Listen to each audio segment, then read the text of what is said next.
We'll call the Town Plan and Zoning Commission meeting of November 14th to order. Please stand for the Pledge of Allegiance. To the flag of the United States of America and to the republic for which it stands, one nation, under God, indivisible, with liberty and justice for all. Secretary, please read the roll. Chairman Ida? Yes. Commissioner Canella? Here. Commissioner Claffey? Commissioner Fox? Here. Commissioner Payne? Here. Commissioner Sobieski? Here. Commissioner Woods? Here. Commissioner Vitalica? Commissioner Braverman? Here. Commissioner Giangrave? We'll have Commissioner Braverman sit in for Commissioner Claffey. Is there any changes to the agenda, Mr. Planner?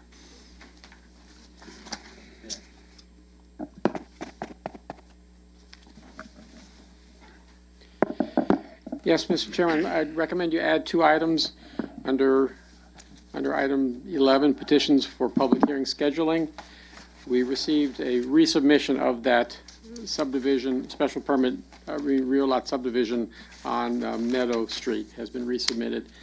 Now, it's a 2-step process. They need a special permit for the interior lot, and then they need to have the subdivision approved as a subdivision. So I recommend both items be placed on the agenda for your November 28 meeting. Okay, so you're putting it under. Right, and we'll talk about it at that point on the agenda under petitions for public hearing schedule. But for now, I'm just recommending that you add it to the agenda. Is there anything else? No, sir. Any questions on the addition to the agenda? All in favor? Aye. Opposed? Okay. The agenda is revised. Public participation, anyone from the public wishing to speak at this time, please come forward, state your name and address for the record. Okay. Zoning Enforcement Officer's report. Have the planner introduce our new zoning enforcement officer. Yes, I'm very happy to introduce Andrew Armstrong, who's our new ZEO Assistant Town Planner.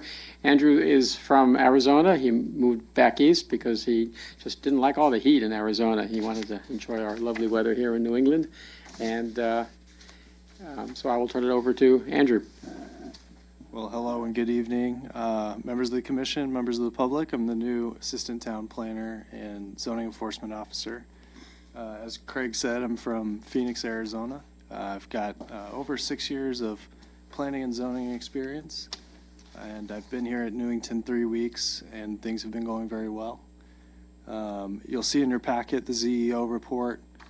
I was only here for about a week prior to this report coming out, so I've been tying up some loose ends on the cases that are in this report. And if you have any questions about that. Commissioner, questions or comments at this time?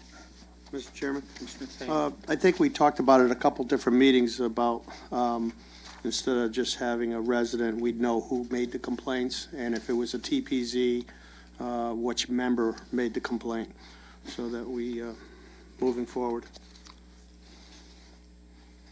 Thank you. Any comments on that? You know what he's saying? He's saying he wants under how the enforcement report or complaint was put in. He would like to know who made the complaint. Mr. Payne, do you want to know the name or the person's status, like a resident, a neighbor, a town official, a staff person? Name and address. Name and address? Yep. We don't always have the address. In fact, sometimes we only have the name. Whatever we have. Okay, Whatever you have. good.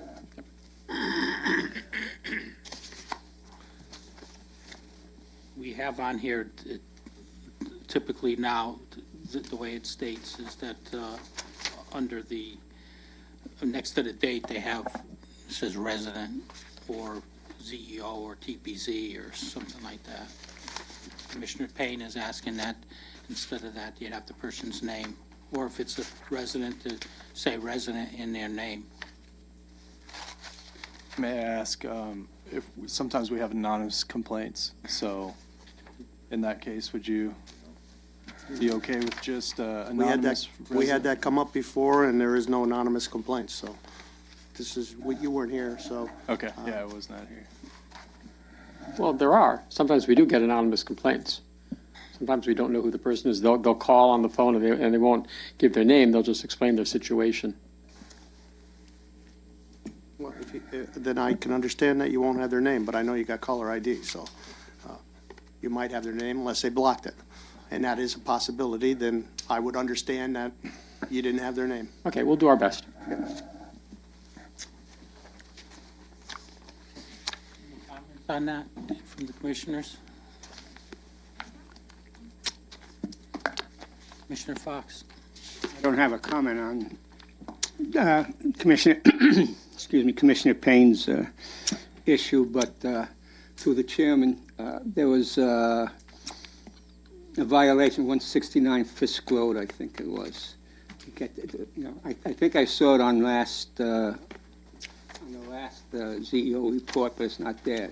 Can I assume that that's been squared away?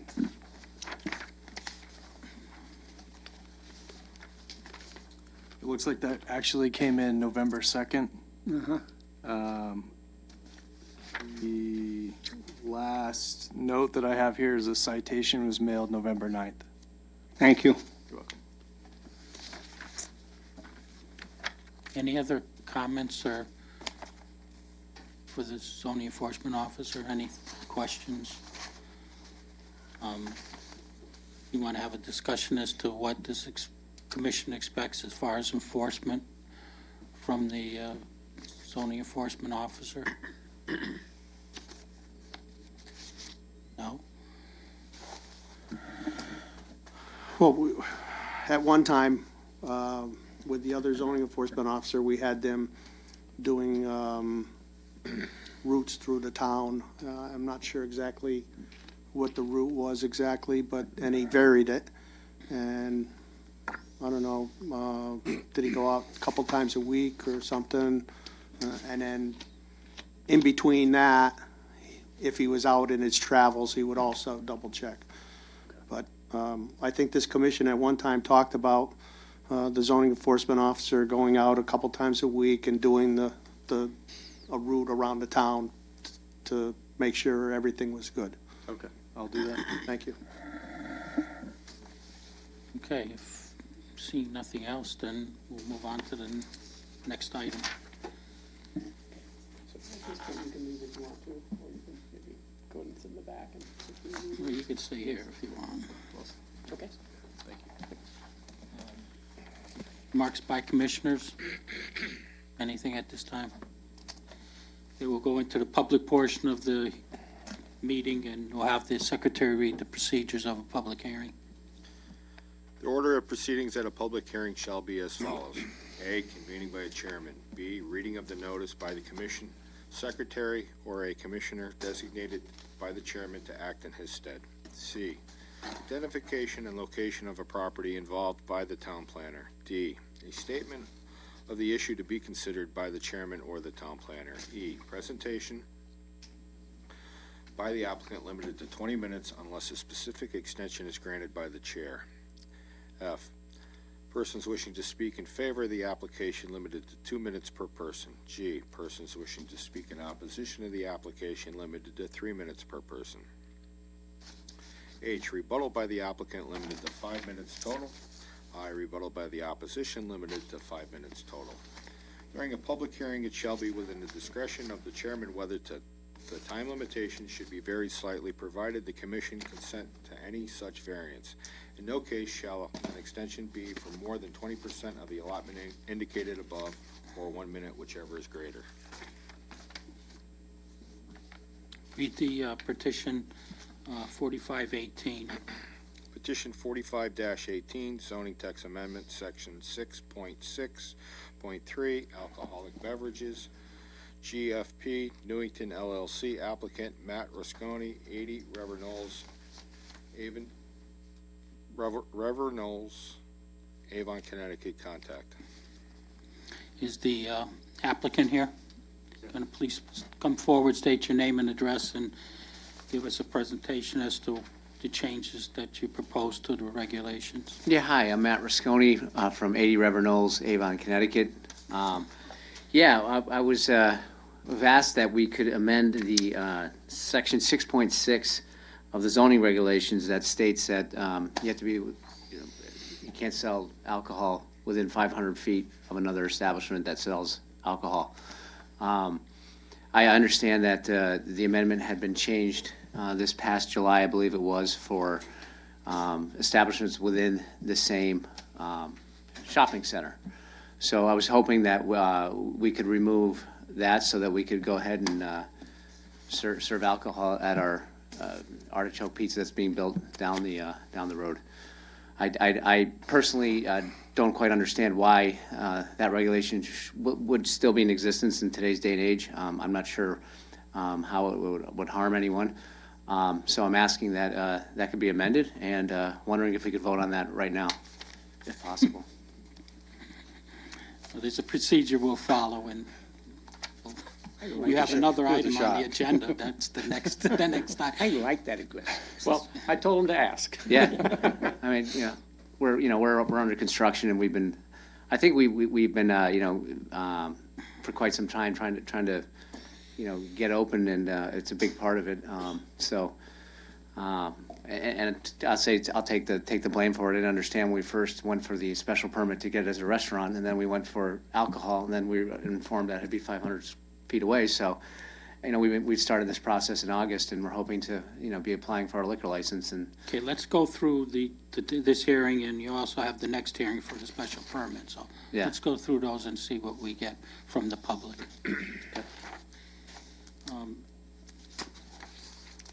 Mr. Planner, when we made the changes to the regulations for the shopping centers, did we do it specifically between just restaurants, or does this affect restaurants, bars, taverns, Right, different right. clubs, stores? No, the previous related request of a few months ago was just for restaurants in shopping centers. Okay, just for restaurants. Right. Okay. And you're asking for, what is A the- restaurant, but not in the shopping center. Because his will be a so standalone he's not restaurant. looking to change the whole regulation and try to change it for stores and bars and just for restaurants? Right, if you go to his application and then the page after, which is displayed on the monitor, really all he's asking to do is change paragraph C, which was created under the most recent amendment, to simply say that there shall be no distance requirement for restaurant permits, period, at all. Okay, and that would not affect bars and clubs? and Correct. things. Okay. I wanted that clarified for the record. The reason why the distance requirements properly were put in, because they didn't want, on the Berlin Turnpike, 15 bars or 15 clubs right in a row, or 7 stores selling alcohol. I think that's the reason why they originally put it into the zoning regulations. Okay. Any questions from the commissioners for the applicant or for the planner? Questions? Okay, seeing none, we'll ask the public to weigh in on this, and then we'll get you back up here for the next portion. Okay, thank you. Anyone from the public wishing to speak in favor of this application, please come forward, state your name and address for the record. Anyone from the public wishing to speak in opposition to this application, please come forward. Okay, seeing none, what is the pleasure? of the- Mr. Chairman, Yeah. before you close the hearing, let me just put a couple items on the record. Okay, This amendment has been reviewed by CROG okay, and found to present no apparent conflict with regional plans and policies or with the concerns of neighboring towns. And I've also reviewed the Plan of Conservation and Development to see if this amendment is in conflict with that.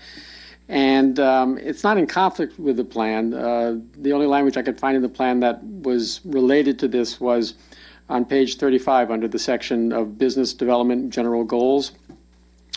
I found the phrase, as a goal for the town, to encourage the development of a wide range of retail business services and industrial sector land uses, which will strengthen and broaden Newington's tax base and employment opportunities without adversely impacting residential areas. So I would say this amendment is at least consistent with that goal of the POCD. And that's all I could find in the POCD that in any way related to this amendment.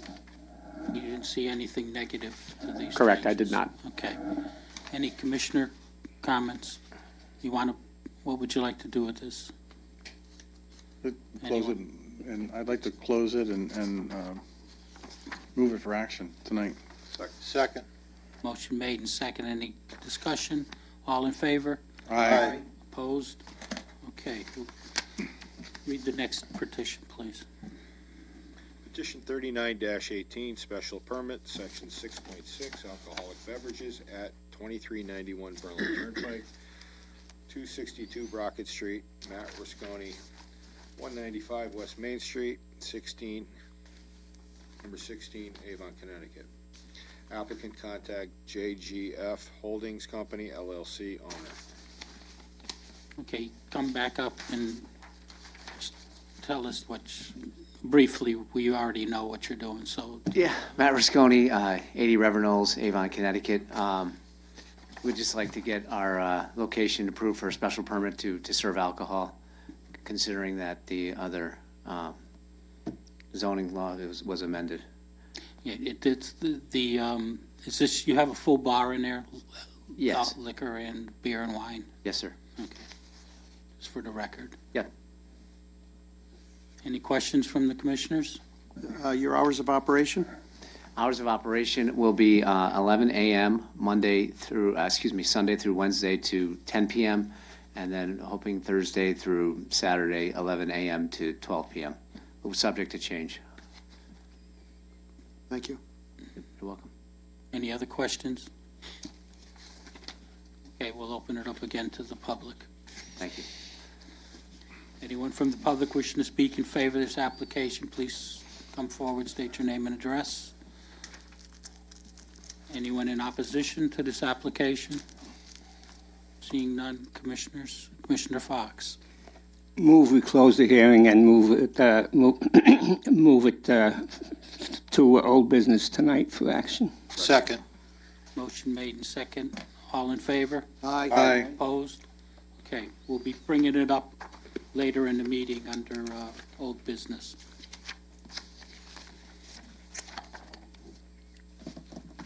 That ends the public portion of the meeting. We have other items on the agenda.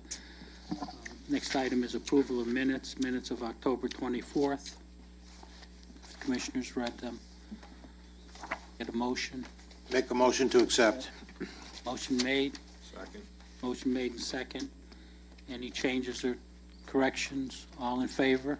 Aye. Opposed? Okay, we're on next item is new business petition 4418. You want to read that? Petition 44-18, site plan approval at 2719 Berlin Turnpike, Briary Hair Studio, LLC. Owner applicant James Cassidy, 630 Main Street, Suite 1A, Cromwell, Connecticut. Contact. Is the applicant here? Yes.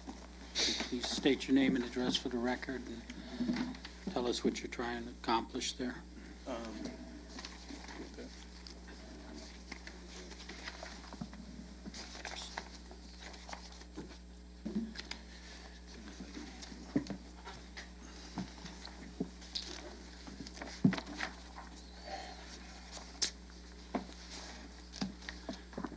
For the record, my name is Jim Cassidy. I'm a professional engineer and principal with the firm of Halsey, Pearson & Cassidy. I'm here tonight representing Briary Hair Studios, who own property located at 2719 Berlin Turnpike here in Newington. With me this evening is Talia and Christina from the owners of Briary Hair Salons. And also to my left is Kurt Bostwick. He's the project architect for this project. I have a series of plans. They're up on the screen. I don't know if I can get to them with a laser pointer. I will try. Otherwise, I'll probably need to step up there. No, laser pointer's not going to work on the screen. To start off, what we have, the first sheet you're looking at is a existing condition photo of the site that we're talking about at 2719 Berlin Turnpike. The property itself consists of about 40,306 square feet, or 0.923 acres of BT, Berlin Turnpike zone land. The Berlin Turnpike are the two darker lines towards the center of the photo. The north is up on this page. To the north of the property is the Dinette Depot retail store. To the left or to the west is the Churchill Bridge condominium complex. To the south, you see a wooded area. That is a piece of property owned by the state of Connecticut. And then on the opposite side of the Berlin Turnpike is the state of Connecticut, part of the DOT facility, the main headquarters. I believe it's a training facility that's across the roadway there. Presently, you'll see in the center of the site, there is an existing structure. It consists of a one-story and two-story building. The total footprint of that structure is 4,104 square feet. It's my understanding that this actually used to be a series of model homes for a local builder. I believe it was Timwood Homes at that point. And then over the years, it's been converted into different services. This point is a professional service facility consisting of a hair salon, tattoo parlor, and I think a massage therapist also within the entire structure. If you look at the topography of the site, you'd find that the grades slope away gradually in a westerly direction or to the left, draining all the way to the back property line where there's a wetlands and a water course along that westerly property line, which continues off in a northerly direction. Presently, there are two existing curb cuts into the site, one on the north end, and then the second one down to the south or to the bottom of the page. That provides access across the front of the site where there's a series of parking spaces that are perpendicular to the front of the building. In addition to, there's 4 parking spaces along the island that you see there between the two curb cuts in the Berlin Turnpike. And also to the north of the building, there's additional parking spaces. There's 14 parking spaces along that northerly property line, and then there's 3 parking spaces on the opposite side just behind the building. So presently, there's a total of 35 parking spaces on the site. What we're here for this evening, Craig, if you could flip just a few pages. One more. What we're here for this evening is primarily it's a facade improvement and a front entrance improvement to the southerly portion of the building. In addition to, we're looking at improving the ADA accessibility or the handicap accessibility to this new front entrance. On this plan, you'll see a dark gray area kind of located towards the center of the building. What we're looking at doing is removing an existing covered porch that's on the building. And in its place, we're looking at building a new 2-story addition. The addition will primarily consist of a new front entry vestibule with a total footprint of about 600 square feet. Craig, can you flip 2 more slides? This is a existing front photo of the building. This is the southerly end of the building. You can see towards the center there's that front porch. That front porch area would be coming off. That would be where the new 2-story addition is going. You can also see a series of concrete sidewalks and ramps off the 1 handicap spaces there. Those concrete sidewalks and ramps would be coming out and be replaced with new sidewalks and ramps to make sure they're ADA compliant.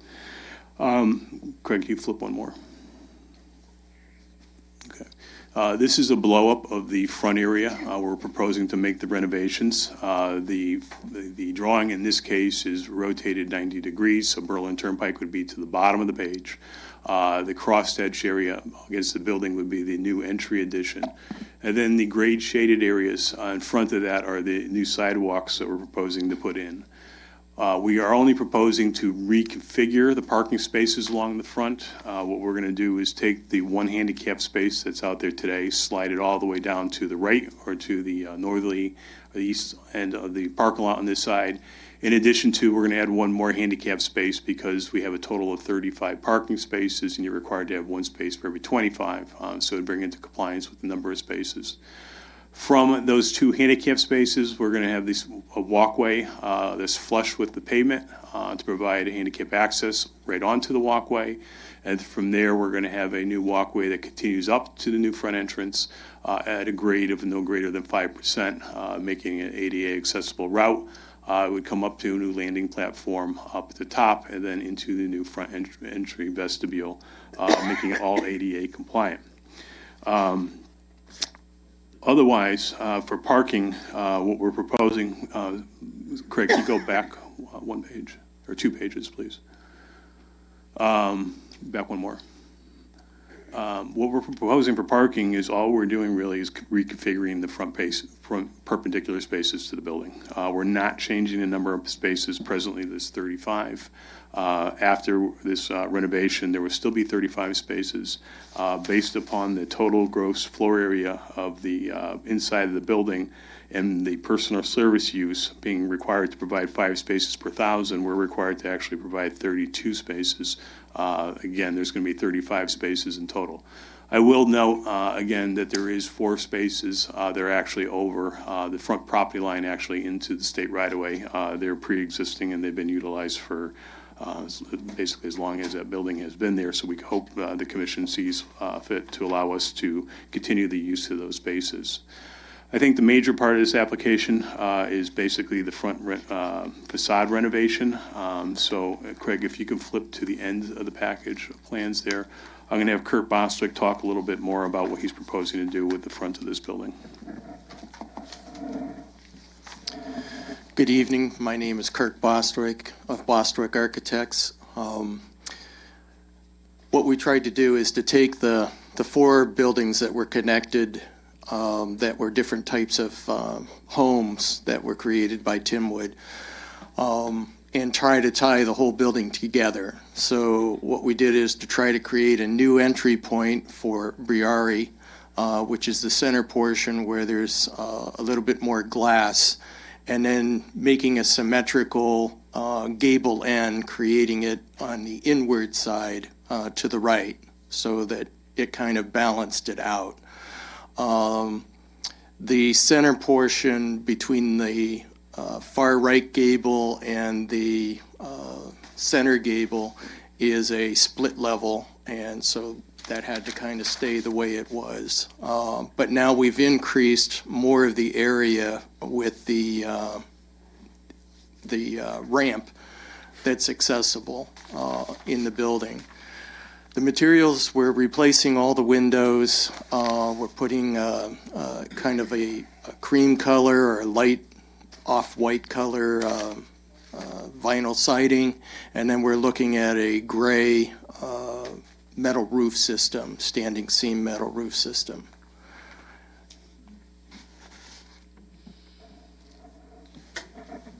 So, again, the basic purpose for this application is facade renovation and improve the front entrance and accessibility.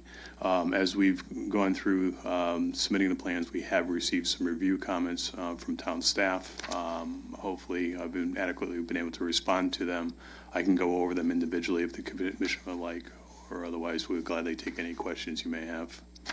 Mr. Planner, the questions that you had? The comments that I had from Mr. Cassidy, which were in your agenda packet, Mr. Cassidy responded to earlier today, and he sent me an amended letter indicating how he was going to address all of those issues. The town engineer sent Mr. Cassidy his comments, I think just like a day or so ago, but I did speak to the engineer, and the engineer is satisfied that those items can be addressed after the commission approves it, with the condition that the plans be revised to address the town engineer's comments. What were those comments related to? Mostly that he just needed additional information. Were they drainage problems or drainage questions? What kind of questions? Well, the drainage, because there is a slight increase to the amount of impervious being created, it's like about 563 additional square feet of impervious. So that will create some small amount of additional runoff, less than 1%, which the town engineer is satisfied doesn't need to be abated. It's 1% of the increase in runoff on a fairly large site in the back. I'm sure Mr. Cassidy can speak to that in more detail if the commission would like. the other comments were just the town engineer needed additional information on some of the information that was presented on the plan. I can call up that memo if you'd like. I can display it if you want. When you're telling me that you have 35 parking places, are you including the parking places on the state property as part Yes. of your calculation? Yes, I am including them as part of our Are calculation. including them. The regulations as they stand today are supposed to provide 35 feet of green space from your property line before the start of the building. You don't have any of that. You don't have any green space on your property. Whatever little island there is, it's on the state property. Is there anywhere else you could put those 4 spaces where we could increase the size of the island in the front on the state property and remove some of that blacktop there? Get you into compliance with this parking regulation. We've asked, we've had other people that come in for renovations and changes. We understand that these buildings have been there for a long time, probably before that some of the changes to the zoning regulations.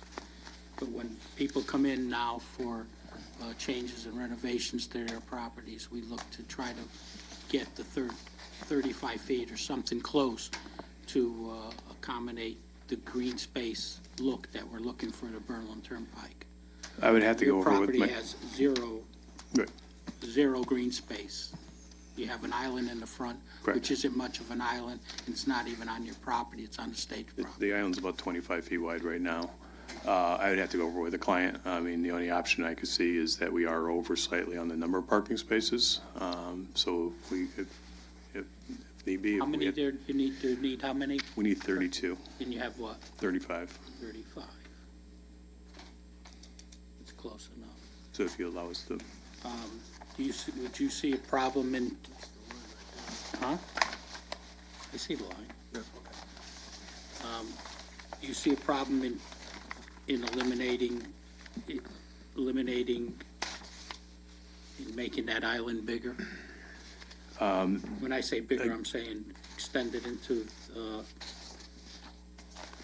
it would be east, west. right. Obviously, we prefer not to. Obviously, parking is at a premium. But, again, it's something I'm just hearing now, so I'd have to refer to my client to see whether they're acceptable to it. Okay, well, I think you gotta go back to your client, because we just approved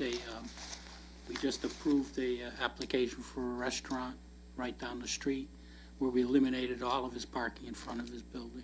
Okay. And Could we put the have green space right up to his door. we have a few minutes to talk about it? Sure. You want to take a recess, or do you want to continue on to another item? We'll go on to another item, we'll go back to you. Thank you.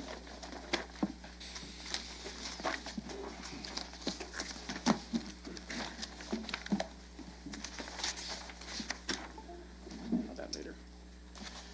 Why don't we go into the next item, and we'll take this back up after they have a chance to consult with their client. Please read the next petition. Petition 48-18, site plan approval at 324 Alumni Drive, 342 Alumni Road, LLC.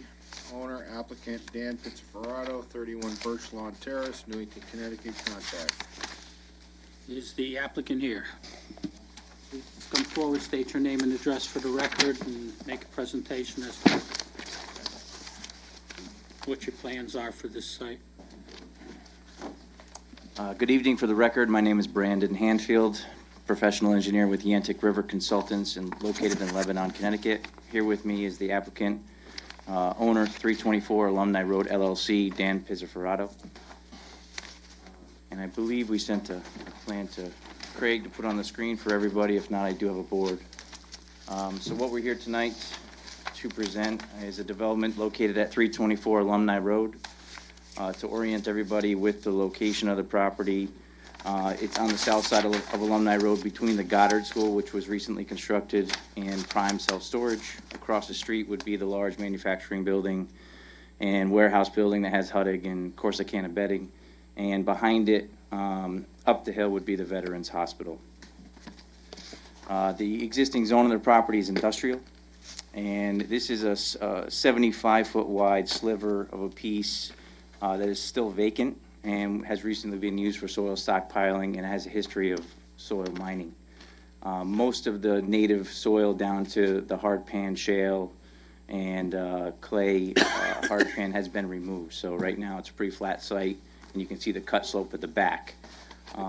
So on the Veterans Hospital side, so looking at this page here, the bottom of the site or the south would be a 2-to-1 cut slope, and that is the only vegetated area on the site.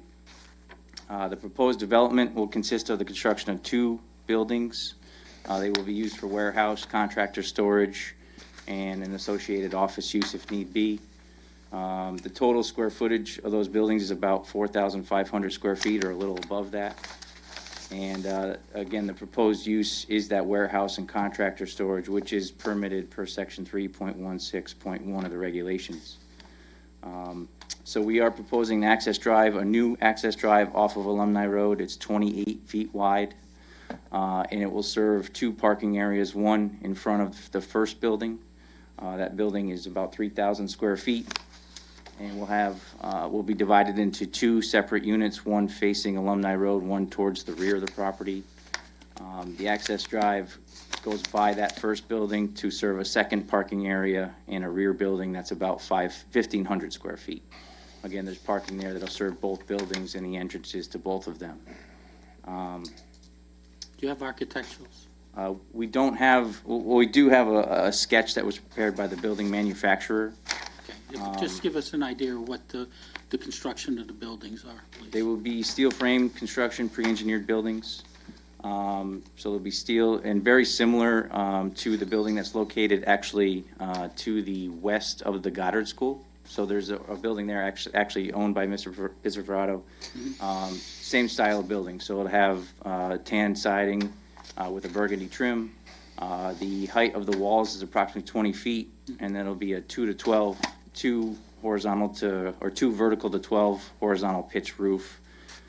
So basically it'll be a gable style roof facing the road. So very similar building to the one he's already constructed on the other side of Goddard School. In terms of pedestrian access, each unit, there'll be 3 separate units, 2 in building 1, 1 in building 2. Will have its own accessible entrance that's flush with grade. In terms of landscaping, you see a lot of green on this site. There's quite a bit of green space in terms of the percent or the size of the lot. So if you look at it, the reason for that is the landscape calculations don't allow us to consider any of the side yards or front yards in the landscaping total. So a lot of this lot is within those side yards. So you'll see a lot of landscaping for such a small commercial or industrial lot. Along the entire Goddard side, we are proposing to install arborvitaes to provide a visual as well as a noise barrier, so to separate the daycare and commercial use. In front of that or along all the parking areas or landscaped islands, these will be plants that are salt tolerant, so because that's where most of the snow will be stored. And that, the foundation planting will be focused around the front entrances to each unit. The rest of the green space you see will simply be maintained grass. We are proposing 2 shade or street trees up along Alumni Road to flank both sides of the access drive and provide some scale. And that will blend in with the recent Goddard School as well. So you'll see some trees along that frontage, and that'll continue down towards the storage. In terms of lighting, all the lighting will be building mounted, so they're not proposing any pole mounted fixtures. All of the lights will be full cutoff fixtures, providing light without any glare onto adjacent properties or the road. To quickly go through drainage and utilities, the proposed drainage system, it's a very simple parking lot collection system based on the stormwater calculations we provided to the town as part of our application. It was based on the existing conditions, which have existed since probably about 1990 or earlier, as compared to current conditions, which import soil to improve soil conditions and our stormwater conditions. So what we have here is a collection system and a treatment system only. There was no need for detention or further attenuation. Utilities, water, sewer, gas, and electric are available on alumni, and we are proposing to hook up to them. And the last thing I have right now is we do have erosion and sedimentation control plan in accordance with the 2002 guidelines. That's all I have for now. If there's any questions, we can answer. Okay. Any questions or from the commission? At this point, Commissioner Woods. Do you intend to fence the property, or no? There's no intent to fence the property. Right now, we have the vegetation barrier, which goes to the use where there will be children, and that site is fully fenced as it is. Okay, and on the landscape shrubs, you've given the size for the deciduous trees, but you haven't for any other plants. So if you could get that information, I don't see it anywhere. You've called out, you're going to use arborvitae, but it doesn't say the size. And it doesn't say what you're using.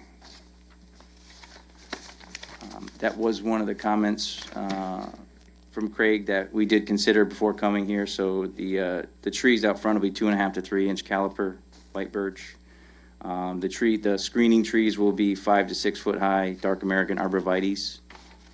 And we have 3-gallon inkberries, 1-gallon daylilies, wild grass shrubs. That'll be basically the parking lot and foundation plantings.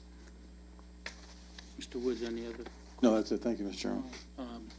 Mr. Planner, do you have any comments or the engineering comments? I don't believe we have engineering comments yet. I don't think we do. I don't think the engineering staff has gotten to these plans yet, or if they have, only within the last day or so. So I don't think we have comments yet, engineering.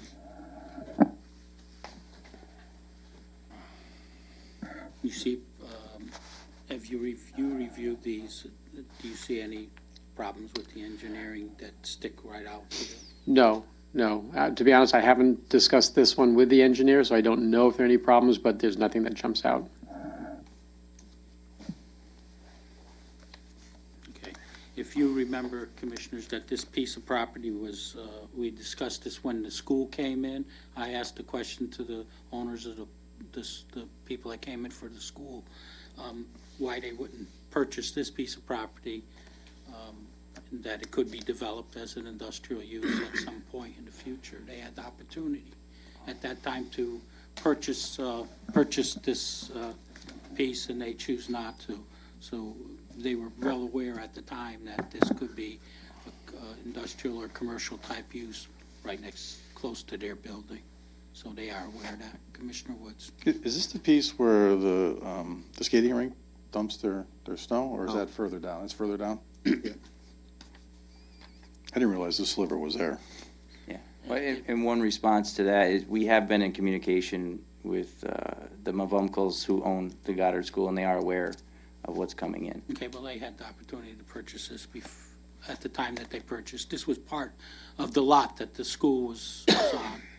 And it was actually 2 lots on record, and they choose not to buy this. Apparently, they didn't need it, but we made them aware that it still was a developable piece of land, just for the record. Okay, any other commissioner remarks? Questions for the applicant? No questions, just, this applicant has come in and he's built a few other buildings, and the other buildings have come out very nice. I don't see any major engineering difficulties on this project, and it looks like it's a very nice project. I'd like to possibly see if the commission would close this, move it to old business for action for tonight. If that's a motion, I'll second it. Is it, yeah?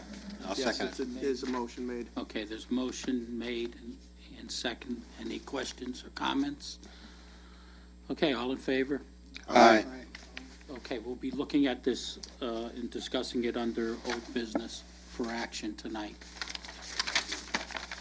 You be aware that the engineering, if there's engineering questions, that those will have to be addressed before I'll sign the Mylars. No problem.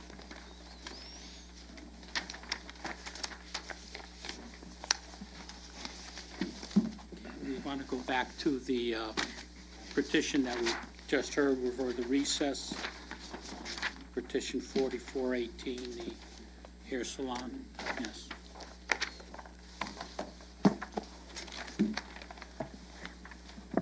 Good evening. For the record, again, Jim Cassidy with the engineering firm of Halsey, Pearson and Cassidy. I did talk to the owners and applicants of this project, and they would be willing to forfeit those parking spaces along that front island to increase the green area along the Berlin Turnpike. So we'd be looking at forfeiting 4 spaces.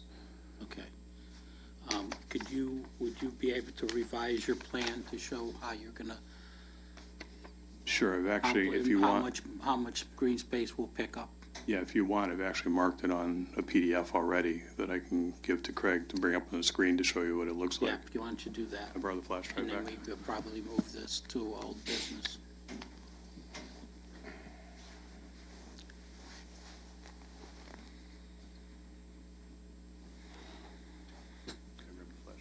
Yeah, I just didn't want to pull it out without closing the folder.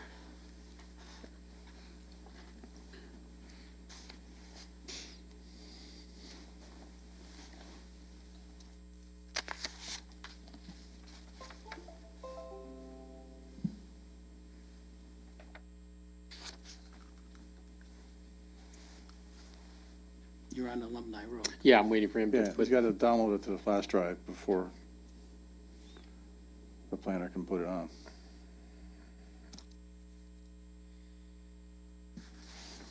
Technology's good, but it's not that good. It can't beam it over there. he told me he could hack our server, but I guess he wasn't able to do that. Not Bluetooth. You need to get Apple TV, and then you could just zoom it up there. Yeah, next year. I'll put that in the budget. I don't care. Get as much as we can. But not. No better surfaces like this. We didn't get 35 feet at the restaurant. You got 35 feet at the restaurant. Yeah, well, they don't. Where are they going to bring it to the door? Let's see what comes up. Hmm?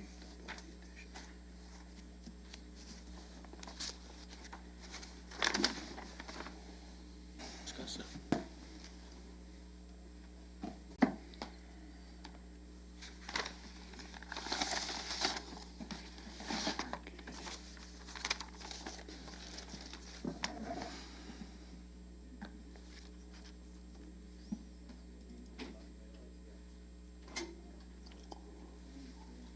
Top one. If you go to the photo. Can you blow up on that?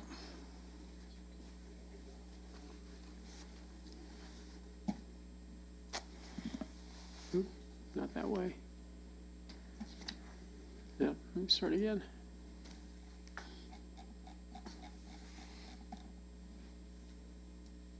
So the red line would be the new curb line, and then the green cross hatching would be the area of the pavement that would be removed. So you're picking up 10 feet on that island. Right now, it's about 25 feet wide. It would bring up to 35 feet wide overall on that island.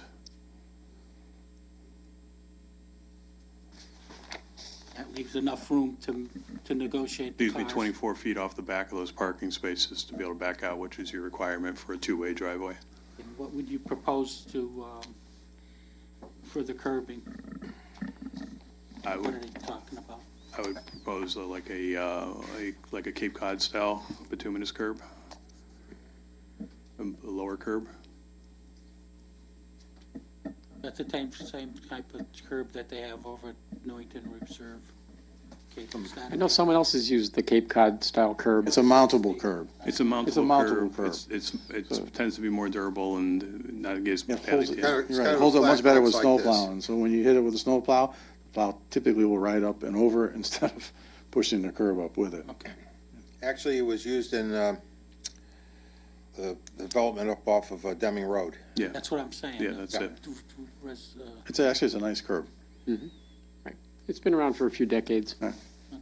I didn't know the term. Golf courses use it a lot, so the carts can get up over.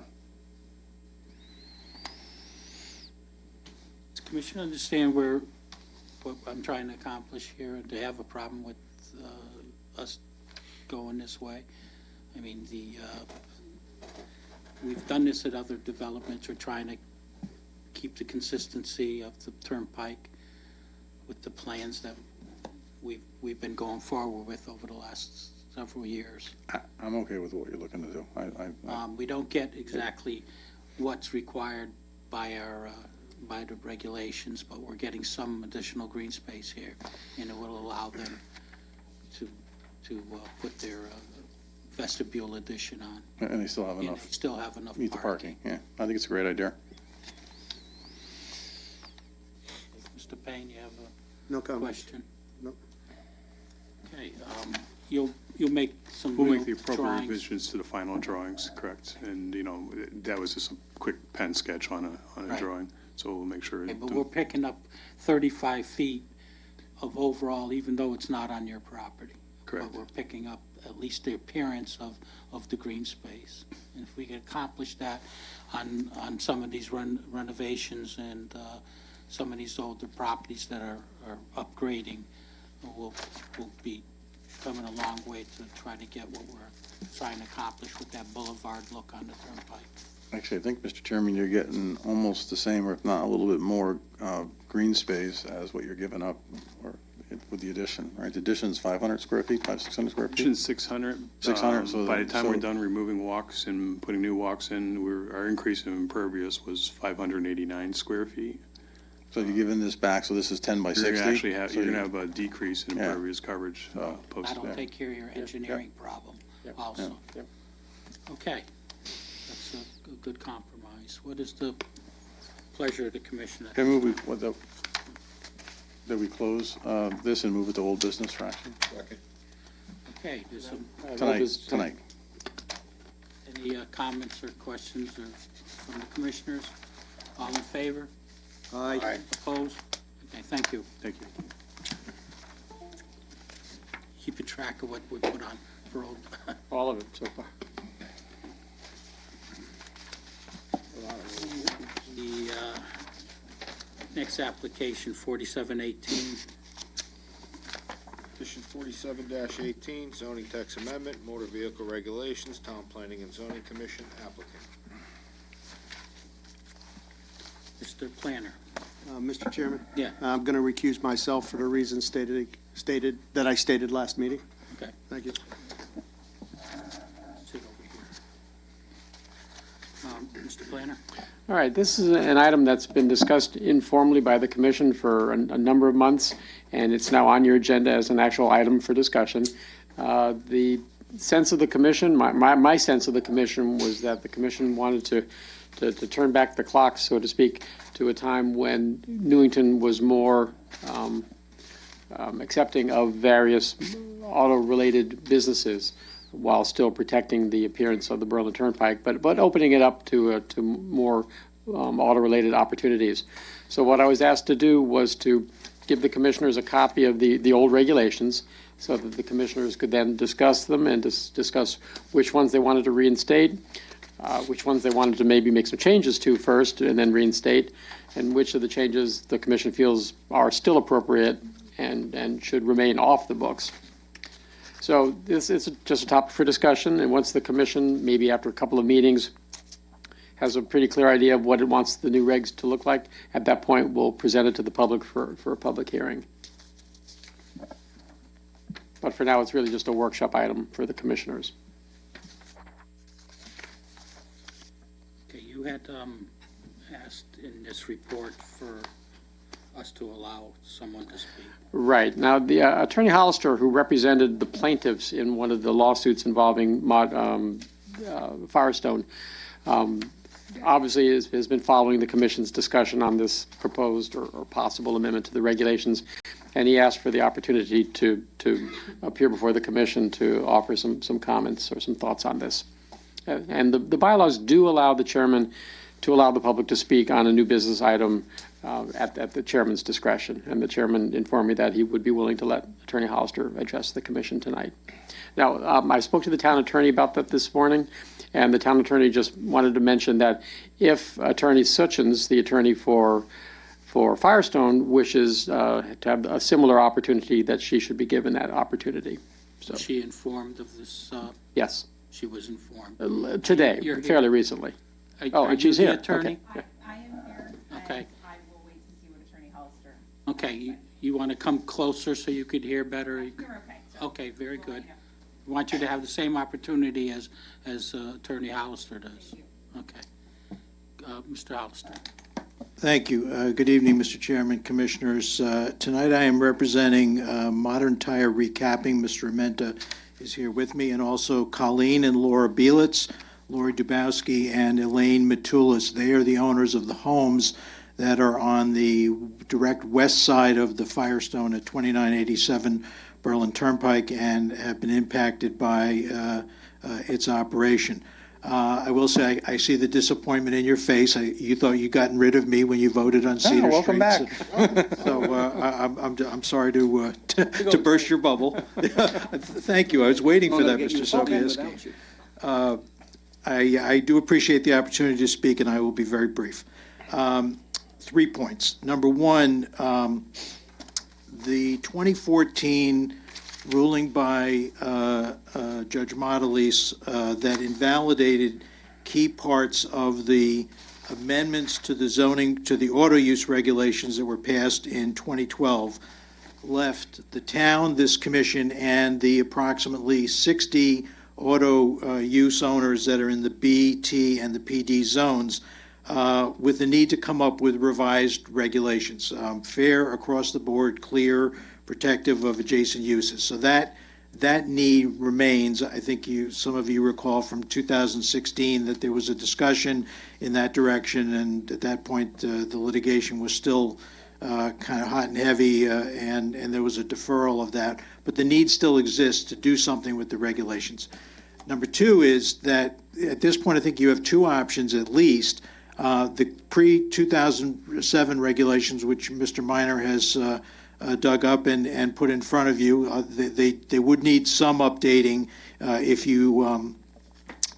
you chose to go that direction. But there's also a June 2016 draft that Mr. Minor and I and Mr. Armenta and some of the auto use owners worked on, which we presented at that time as a clear and workable draft. So whatever you choose to start with, you have at least two options.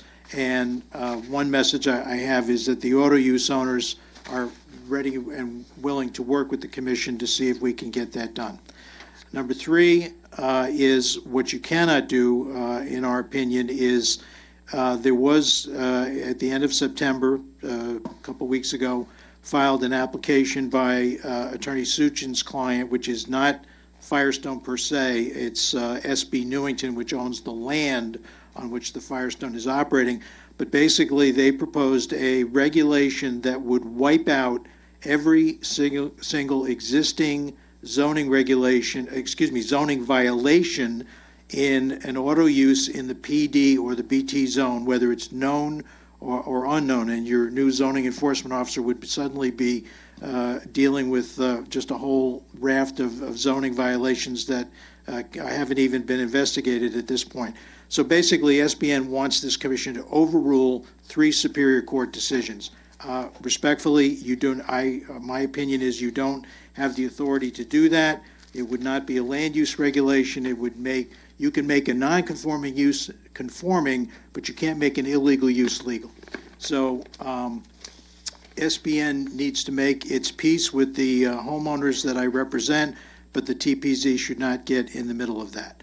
The last thing I just want to note on the record, the application that SBN filed at the end of September, as far as I know, has not been received and has not been on any agenda. I just want to put that on the record so I don't lose track of deadlines. That's all I have, Mr. Chairman. Thank you all, commissioners, for listening to me.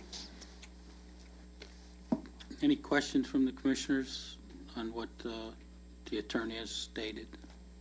Commissioner Sobieski. Greg, do you have Attorney Hollister's brief that he just referred to? Well, I think you're referring to the application that Modern Tire presented a year or so ago to amend the regulations, right? 2016 was Right. the last version that you and I worked on. Yeah, we still have that. Okay, can we get a copy of that, please? if the commission would like, I can certainly share that with everybody. Yep. Yeah, I think we'll need that for the next meeting. Because there are new commissioners here that weren't here back then. Yeah, why don't you get that out to us before the next meeting so they have an opportunity to read it. Yeah, would you like to come forward, Mr. Attorney, and give your opinion? Certainly. Amy Suchins, representing SB Newington 433 LLC, which, as Attorney Hollister noted, is the owner of the property on which the Firestone is located and landlord to the Firestone facility. I think what I want to note for the record is that this is highly unusual to have substantive comment from Attorney Hollister on a very preliminary discussion. You guys haven't really gotten into the merits, and he's giving you, frankly, legal argument. So with that, I think it's premature to offer any substantive response, and I'd save that for the public hearing or, frankly, for your town attorney to weigh in, because he's giving you, as I said, some legal positions that I think are advocacy, not necessarily what we would agree with. So I think I'll wait for the public hearing, and you can defer to your town attorney. Okay, we'll make sure that you're in the loop for everything that we're doing here. You Certainly, understand that? I've also been following. Oh, and the one thing I do want to mention with respect to our application, that's in fact why we've been following. We filed the application.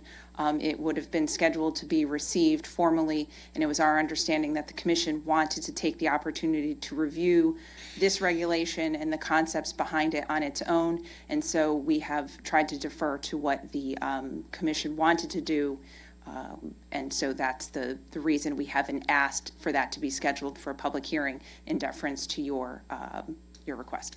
Okay, Mr. Planner, explain to the commissioner how we got to this point as far as the judge's insistence that we look at this. Oh, I don't think I could do that justice. I would have to go back and review the history of it, maybe even talk to the town attorney to come up with a summary of the... No, I'm not saying that. We were asked, the last thing that we knew was that the judge has asked us to relook at our regulations. Is that correct? Well, Is that more than asked. It was part of his ruling in this most recent decision. Okay. But I would have to go back and see what exactly it was that Judge Modelis back in 2014 didn't like about the regulations beyond the waiver that you granted, which at that point we knew was not legal. I know the judge had other problems with that regulation. I would have to go back and refresh my memory as to what those were. Okay. Just for the record, I would like the public to know that we would have taken this up years ago, but we were under advisement from that there was litigation going on between Firestone and Modern Tire that. And we would be better if we waited for a conclusion, but apparently the conclusion is just happening, and it took years to get to that point, and I don't even know if this case is settled at this point. Right, it's not settled. It's pending what, my understanding is that it's still pending what amendments this commission comes up with. And we did not take it up because the town of Newington was part of those actions. That's why in the past you've been resistant to amending the regulation on your own. So at this point, we're asked by the courts or told by the courts to make changes to the regulations, right, which we're doing now.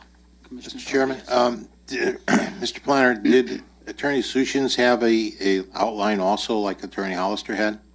And did she submit that? Because I don't know if I still have that or not, but there are other people on this commission who weren't here before. Well, I see her approaching the microphone, so I guess she'll answer your question. I was going to say, I figure it's probably easiest for me to explain. We had, during that process, provided some comments on the version of the regulations that Attorney Hollister had submitted.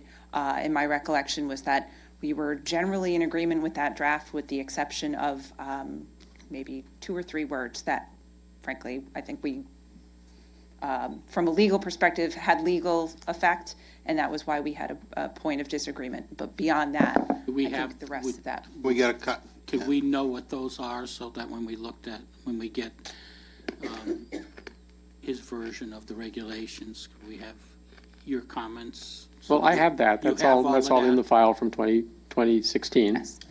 Attorney Hollister and I may disagree on many things, but I think we can agree that where we left off, we had a final draft that was otherwise acceptable, but for the minor points that we disagreed on. Right? I mean, it was the legal, there were some legal issues, but vast majority. Yeah. Okay, just as long as we have all the records. Right. Mr. Planner. For the Right, commission. okay. I think I heard Attorney Hollister say that he wanted to respond. Okay, yes, but this is one of the things that the town attorney today asked me to not happen, was a lot of back and forth, so if you could keep it, yeah. Yes, Attorney Suchins and even Mr. Minor and I agreed on 99.9%, except for the 3 words that Attorney Suchin's client wanted to add that would have wiped out all their zoning violations. We could not have been at greater loggerheads on that point. That was not a small point. We just want to see what that wording is. We're not aware of it. I'm not aware of it. Yeah, no, Attorney Suchins wanted to say that. I understand it. Whether it was validly approved or not, and we absolutely objected to that. Right. Because Right, I remember the had a issue. jail-free card, and we said, no, you can't do that. Right, and I forget what the words were, but I do remember this being a very big issue, and I'll certainly have that information for the commission. So the commission has all the information from both sides as far as your interpretation of what the regulation should be. Commissioner Woods. Yeah, this I believe would go to the planner. We're going to amend our regulations somehow. When we're done, obviously they'll become our regulations, but does it go then to the court? And will the judge look at it and this case goes on, or? Right, well, what I would certainly do is, as it looks like you're coming down the home stretch, but before we have a public hearing on the draft, I would certainly send it to our town attorney and ask him if he feels that this will address what the judge's concerns were or objections were to the previous regulation. Because that's the goal, correct? Yeah. Okay. Well, that's certainly one of the goals. That's a major goal. But another goal is simply to once again allow more auto-related uses in Newington. Okay. Thank you. Okay. Now let's get into this a little bit without the information that's forthcoming. Let's just go over briefly what we're trying to accomplish here. Mr. Planner.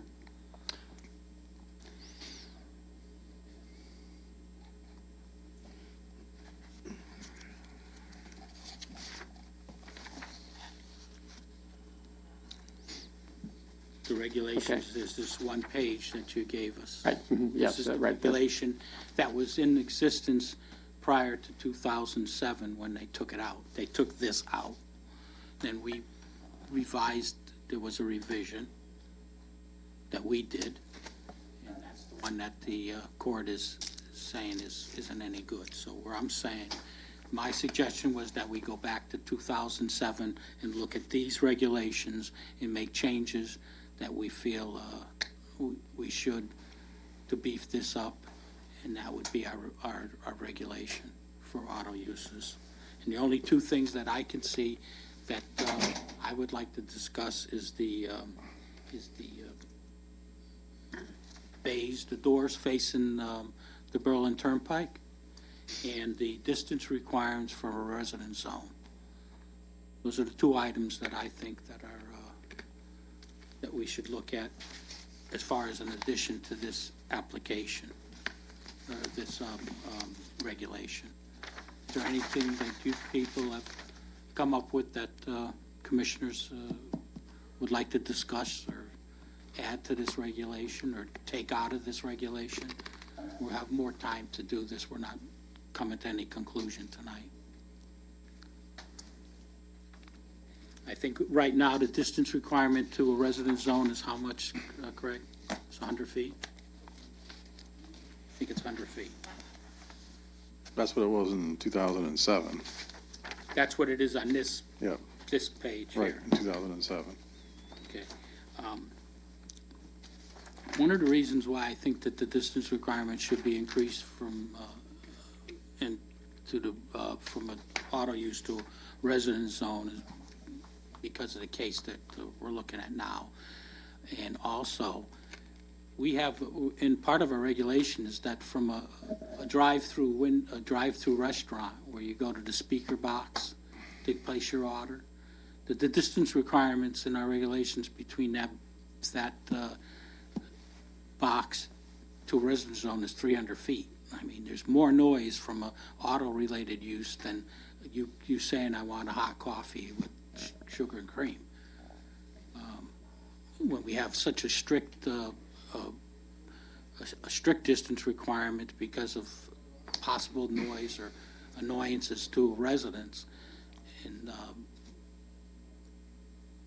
of 300 feet, and then with an auto use, which could be 20 times more annoying or noisy, and we only have 100 feet. So I'm looking to increase the distance requirements to a residence zone by something other than 100 feet, which we would, I'd ask the commission to weigh in on. Okay, if you look at the screen, the old rule, 6.11.3, entrances and exits for motor vehicle service uses shall be at least 100 feet from a church, school, playground, hospital, or any residence. That rule is still on the books. So there is currently a 100-foot separation requirement between entrances and exits, but not necessarily from the building. That only speaks to entrances and exits. Right. So 6.1115, 50 feet to a residence zone. Right, and that was increased to 100 feet currently. So how do we determine, how you determine the 50 feet from where? Property line, building, what? No portion of any use related to motor vehicles shall be within 100 feet of a residential zone. So that tells me basically that no part of the site of an auto-related business can be within 100 feet of a residential zone. So you take it from the property line Yes. to the property line of the residence zone, Well, to the zone boundary. to the zone boundary. Right. You understand that, commissioners? I believe I do.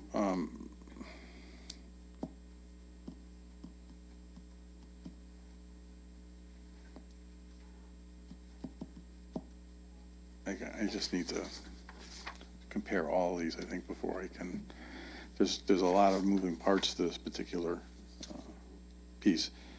So it is only 50 feet, actually, it's 100 feet now. This is the old one. So it was 50, it is now increased to 100 feet. Correct. Comment?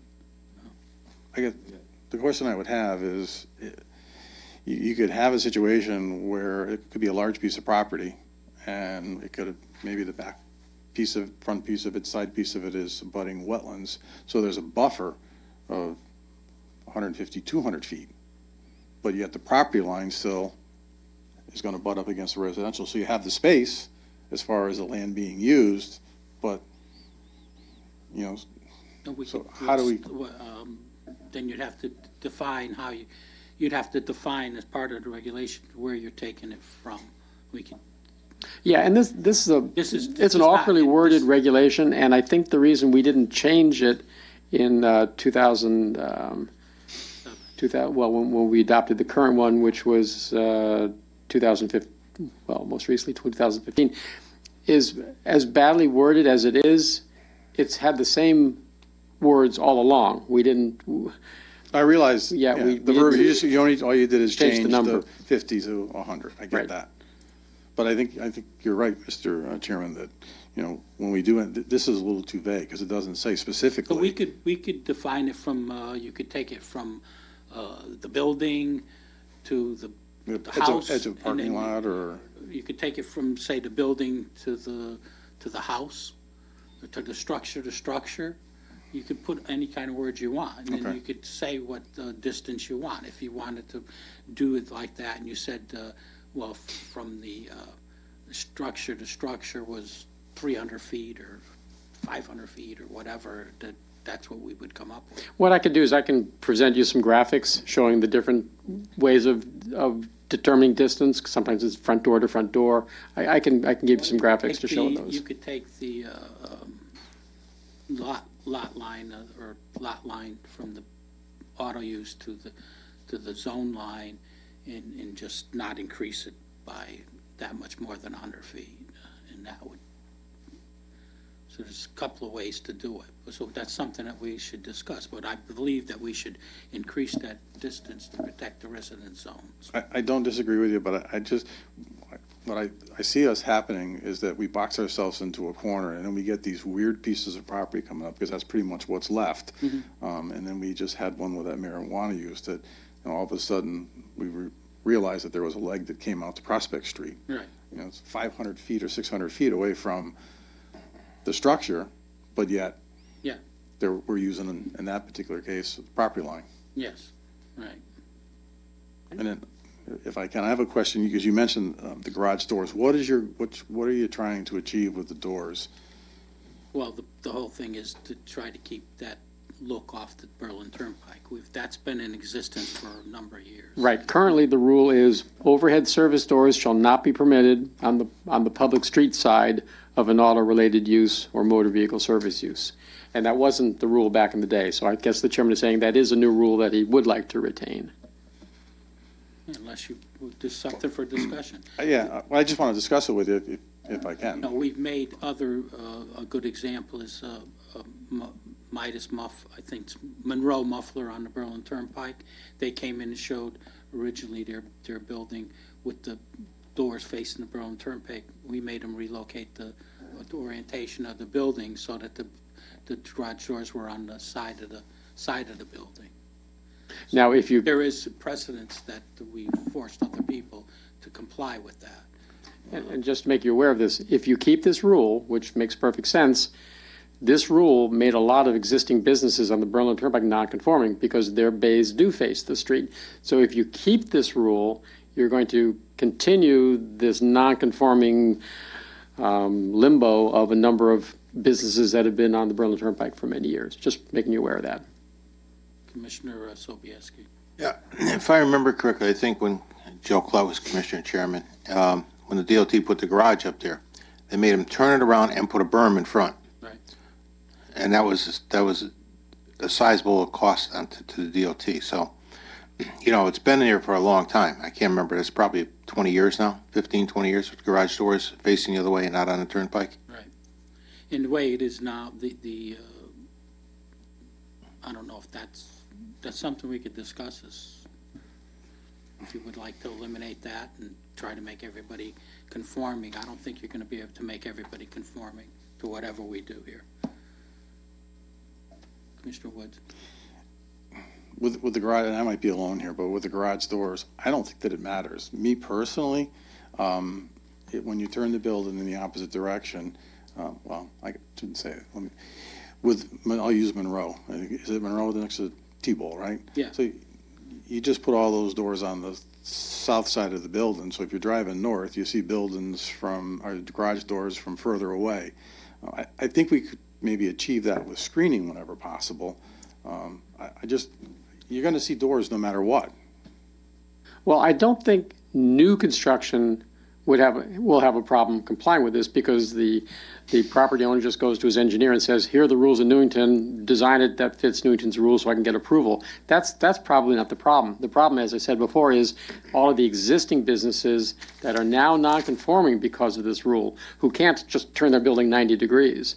That's one of the problems with the new regulation. And I understand that, but I thought the goal was that you don't see the doors. I think that's what the commission is trying. And One of the ways that they, on the Firestone, was that they have doors that are facing the Berlin Turnpike, and the commission at that time felt that, I was on the commission at the time that they heard that they felt at that time that they put a small berm in front, and that blocked it, and then they used some different type of glass to try to mitigate the look of the garage doors. So, And that was the action that got us in trouble because that was a waiver that was the that waiver. I think that would work. The problem is the buffer wasn't high enough. I don't really, maybe it's just smoke glass that they use but I mean, if you use it right across the street, the DOT as an example, most people don't even know there's a building there. I mean. No, right? because it's screened so Yeah. well. And that's, Well, they started out with 3-gallon shrubs, and those 3-gallon shrubs are now 12 feet tall. They're Fitzer junipers, so they're huge. It took out the rest of the building. You did see it initially, but I guess the average person that drives down there has no idea that there's a maintenance facility there. Right. So I think your goal, or the commission's goal, is to try to keep the turnpike as attractive as possible. And maybe what we need to do is beef up our screening requirements on automotive uses, that they're more heavily screened, whether it be fencing, landscaping. If we could accomplish, if we could accomplish that, if you could come up with something to discuss further, that would be a compromise. Okay. In, All right, let me work on something and see if I can, yeah, I'll bring it back. we're trying to, we're getting to the end result, we're just doing it a different way. I don't want to, I would like to get as many of these auto-related uses back to conformity. And again, I think that's the goal. That would be my goal, and I Yeah, believe the I rest of think the that's what commissioners. the Yeah. commission's goal is. Does any of the commissioners feel that there's something that we're missing here that we should be adding to this regulation? I always thought that this was a workable regulation up until 2007, but at that point, they took a lot of things out of regulations that we've saw fit to put back in because we thought they wholesalely hatched up the regulations. I just have one, this doesn't say anything about garage doors, does it, or am I missing it someplace? No, this is Right, this not one part- doesn't. This is the old one Okay. that never did, All but right. the new one. But the new one does say, Yeah, the that doors- says okay. that basically that you Okay. can't put them that way. Okay. And how we, and how we circumvented that when they approved the Firestone was they said, well, we'll put a berm. But that was not anywhere in the regulations. So that was a waiver of the requirement not to have the doors. And that's where the judge is saying, you can't do that. Okay, I understand. Because of the McKenzie ruling. Right. Any other questions here on this? Why don't we go on and put this on for the next meeting, get the information from the two attorneys or the information that Commissioner, Attorney Hollister is going to provide. Have it so enough time so the commissioners can read it. You're going to work on some kind of language. Let's think about the distance requirements and how we're going to accomplish getting the distance between the buildings so that it's something workable. You're going to come, as the planner, you're going to come up with some ideas as how we can. To illustrate what the different ways of separating uses can be regulated. Okay. You have any comments or questions at this point? Mr. Chairman? Yes. One quick thing. If we do, just point out, if we do business building to building or structure to structure, Yes, sir. that would have to apply across the board, not only to the auto-related issues, but also if, like, for instance, we were talking about Prospect Street. All right? So that, if we go structure to structure, that would also apply to that type thing, No, too? this would only apply to this To auto-related. regulation that we're looking at now. We're only changing it as part of 6.11.5. Would that affect the other zone, the other things, what he's saying? No, but I think the commissioner's point is that whatever method we use, we should use How we measure it. consistently Right. to separate other uses like alcohol or medical marijuana or, right. So people don't have to, Yeah, but I don't want to come and put, I don't want to start muddying the waters and making a Just distance requirement for everything, because the distance requirements for different types of uses should be different, to have different requirements. Some could be 500 feet, some could be 100 feet, some could be there's no distance requirement.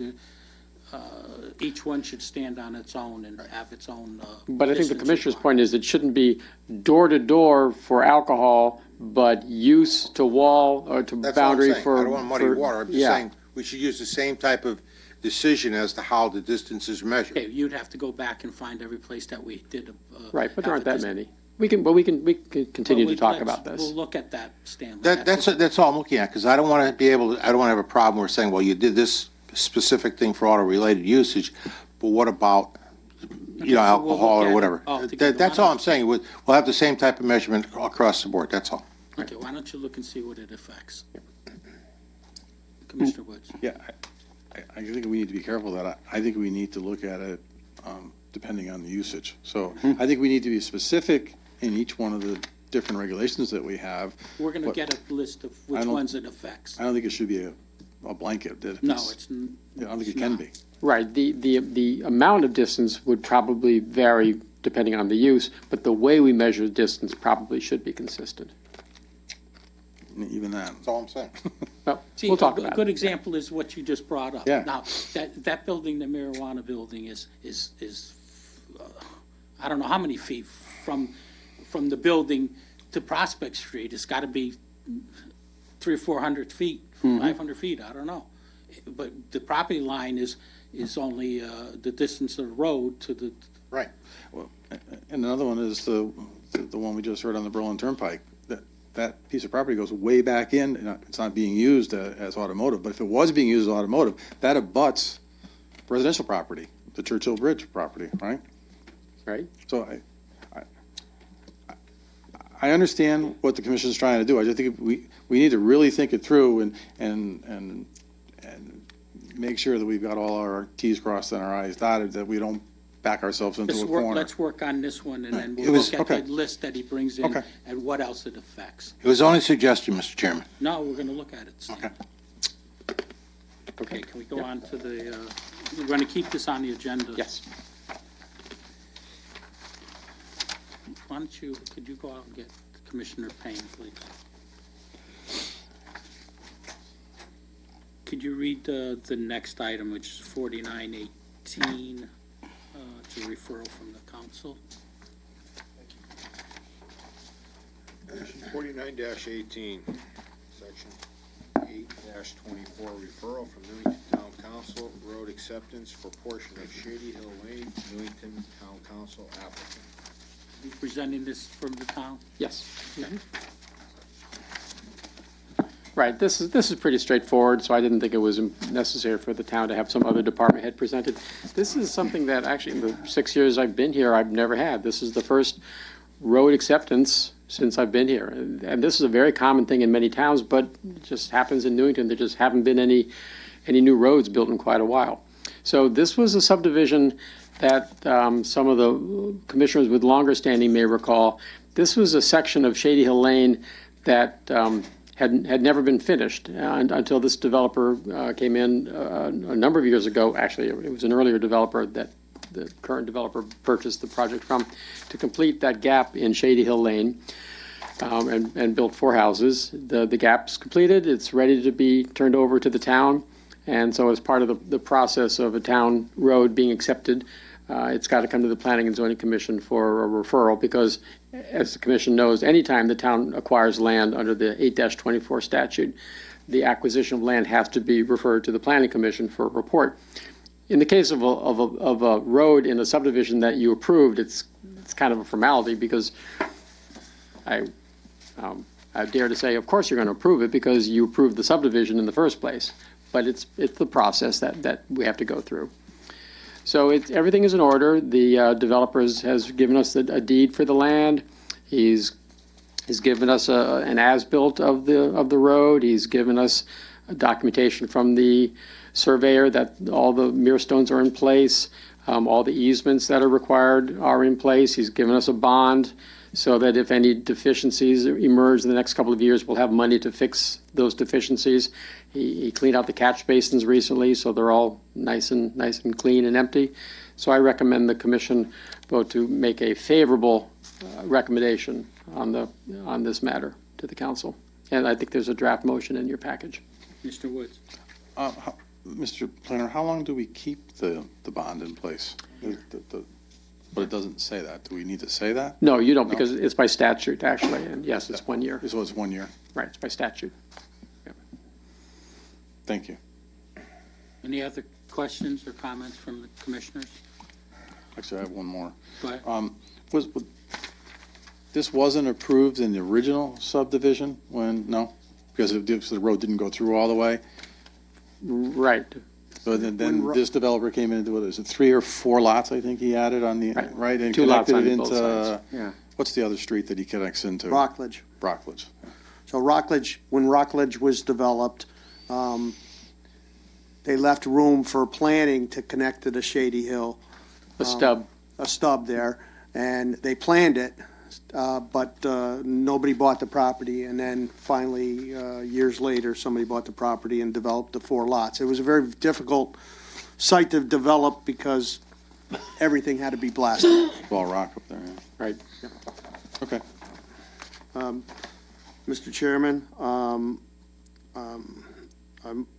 on this 8-24 referral from Newington Town Council, acceptance of portion of Shady Hill Lane, Newington Town Council applicant, I move to issue a favorable report on the acceptance of a portion of Shady Hill Lane, Newington Town Council applicant, finding the road, 1, the road has been inspected by the town engineer and found to be in conformance with all applicable town road standards, and 2, the developer has submitted the required warranty deed, Mirstone certifications, as-built Mylars, and cash maintenance bond. Second. Motion made, second. Any comments, questions? All in favor? Aye. Opposed? Will you send the referral back to the council? Okay, next item on the agenda is Newington Reserve. Right, I'll give you an update on that. The developer is repairing the road, as he'd been asked to do. He's removed all of the subbase, which it turns out was substandard that the original developer had done, but the current developer is removing it, and he's in the process. I don't believe did it today, but he's working out there. The town engineer has been out there a number of times the past couple of days, observing it, making sure everything is proceeding as it should. And I'm happy to say it looks like it's going along the way it should be. And the developer will certainly put down a binder course at some point within probably next couple of weeks. The developer, at the town's recommendation, is not going to put down the wearing course until those last houses are built, which is the appropriate way to do it. To wait until most of the work is done, most of the houses are in before putting the final course of blacktop. And the homeowners association is aware of that? Yes, and they seem to be happy that something is finally happening. Okay. Commissioner Fox. I'm thinking that they're going along, weather's changing. Commissioner Payne, do you have any idea when the batch plants are going to be closing? Because if, did they give notice? They stay open quite a bit, at least till early December possibly, pending weather. And I'm just concerned about we get a bunch of inclement weather. They can't finish what they were supposed to do, and by the time they do or are ready for more asphalt, they're closed out. How close are they to paving? Well, I don't think they compacted the subbase as of yesterday, so I don't know how close they are, but I would say a few days at the most. Okay, so probably next week they could do it. They should be fine. Yeah, they have some more work to do there. I think they have a couple catch basin tops to replace, according to the town engineer. They've got to compact it. They've got to grade it out and put the right pitch on the road, and then they have to wait for a window where the temperature is just right, and it's basically not even a full day of paving. So I believe the applicant is working closely with the town engineer and to get this resolved. Right. Mr. Fox. Through the chairman, Craig, do you know if they picked up the frames and everything? I think they were supposed to do that today or yesterday. Hang on, Mike. Yeah, I know that the frames and the 2 sewer manholes are something that they're going to have to adjust because of this. Yes. Okay, thank you. Okay. Any other questions on this? Just keep it on the agenda. Yep. Until it's finished. Okay, next item on the agenda is old business, and we're going to take the items as we heard them. First item is 4518. And you have, I didn't make copies for everybody, but I made. you have, those are the motions for each one of these? Yeah. For each one? Yes. Go ahead. Chairman, petition 45-18, zoning text amendment, section 6.6.3, alcoholic beverages, GFP Newington LLC applicant, Matt Riskuski, 80 Riverton, Avon, Connecticut, contact. I move to approve effective upon publication, petition 45-18, zoning text amendment, section 6.6.3, alcoholic beverages, GFP Newington LLC, applicant Matt Rakowski, 80 River Knolls, Risconi, I'm sorry, Avon, Connecticut, contact. Findings, the amendment has been reviewed by CROG and found to present no apparent conflict with regional plans and policies or the concerns of neighboring towns. 2, the amendment is consistent with the Newington's plan of conservation and development as it promotes the following business development general goal. Encourage the development of a wide range of retail business services and industrial sector land uses, which will strengthen and broaden Newington's tax base and employment opportunities without adversely impacting residential areas. Page 35. Second. Motion made second. Any comments or questions from the commissioners? All in favor? Aye. Opposed? Want to read the next one? Next one. 3918, which is the special permit for the same. Petition 39-18, special permit, section 6.6, alcoholic beverages at 2391 Berlin Turnpike, 262 Brockett Street. Matt Risconi, 195 West Main Street. Number 16, Avon, Connecticut. Applicant contact JGF Holdings Company LLC owner. I move to approve with conditions and effective November 21st, 2018, petition 39-18, special permit, section 6.6, alcoholic beverages at 2391 Berlin Turnpike, 262 Brockett Street. Matt Risconi, 195 West Main Street. Number 16, Avon, Connecticut. Applicant contact JGF Holdings Company, LLC, owner. Conditions, none. Second. Motion made second. Any comments? I just want to say that the building that they're putting up is coming out really nice. It's really shaping up. So, all in favor? Aye. Opposed? You're all set. Thank you. Welcome. Petition 48-18. 4418. You want to do 44-18? Yeah. We're taking them as they came in. All right. Petition 44-18, site plan modification at 2719 Berlin Turnpike, Briary Hair Studio LLC, owner applicant James Cassidy, 630 Main Street, Suite 1A, Cromwell, Connecticut, contact. I move to approve with conditions. Petition 44-18, site plan modification at 2719 Berlin Turnpike, Briary Hair Studio LLC, owner applicant James Cassidy, 630 Main Street, Suite 1A, Cromwell, Connecticut, contact. Conditions: 1, the applicant will revise the plans to address the comments of the town planner dated November 6, 2018. 2, the applicant will revise the plans to address the comments of the town planner dated November 9th, 2018. There's no And then the third condition would be that the parking lot island to be enlarged as shown in the sketch submitted at the meeting on November 14th. And also revise the drawings before I sign them. Yeah, right. So we're going to need from the applicant revised drawings that actually show it dimensioned and everything else. That's all part of the motion? Yes, yeah, the plans shall be revised to all those things. Second. Motion made and second. Any discussion?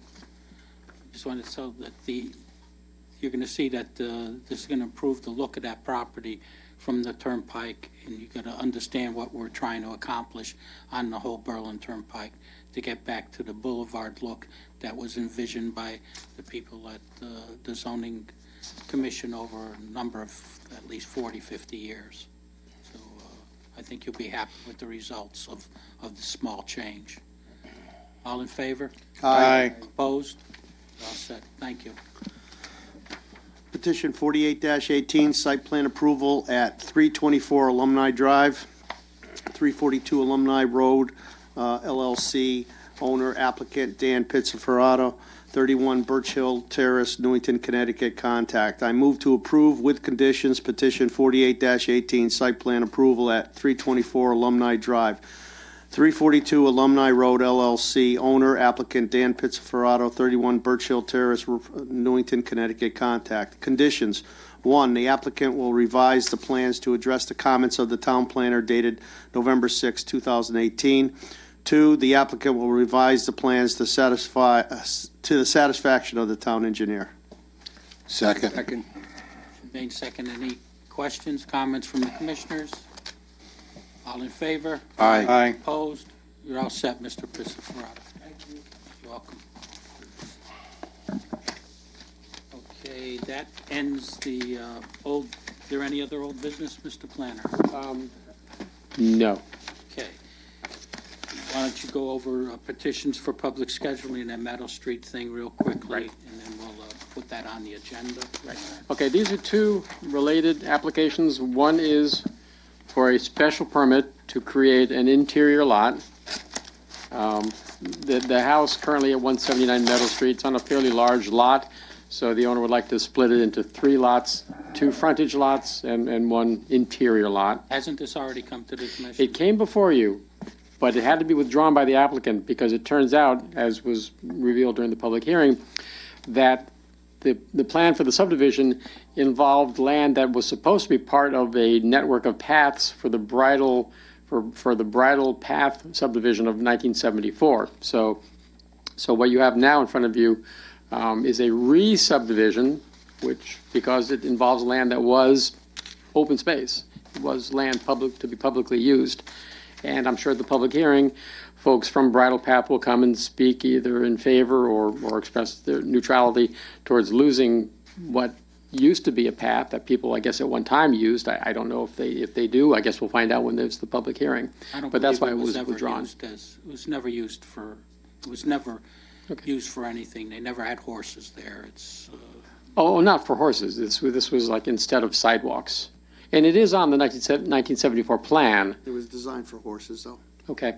Yeah. So as a technicality, it needs to be approved as a re-subdivision. So I recommend that the hearings be scheduled for both of them at your next meeting. okay. That's fine. What else? Do we have other? No, just those 2 things. Anything else on the agenda for that night?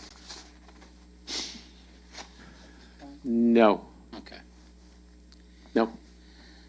Okay, town planners report, new plan of conservation and development. Right. There's a memo in the, there's a memo, part of the package. It's at the end of your package. Right. So what would the commission like to do? Tell us what this is all about, Mr. Planner. Okay. Well, what it's all about is, as everybody knows, the town of Newington, like every town in Connecticut, is required to have a plan of conservation and development, and it's required to update that plan every 10 years. Now, the law doesn't say how significant the update needs to be.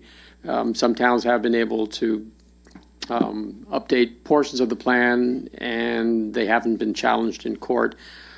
But most towns realize that after 10 years, there's been enough change in town that it warrants having revisiting the entire plan of development and going back and looking at things and having public hearings to see if the feeling in town has changed or if there are new issues that were not issues in the past. In 10 years, there also are new things that the legislature has required a plan to address. So that's another thing that this new plan will do. So that's why we're doing this, is because we're required by law to do it.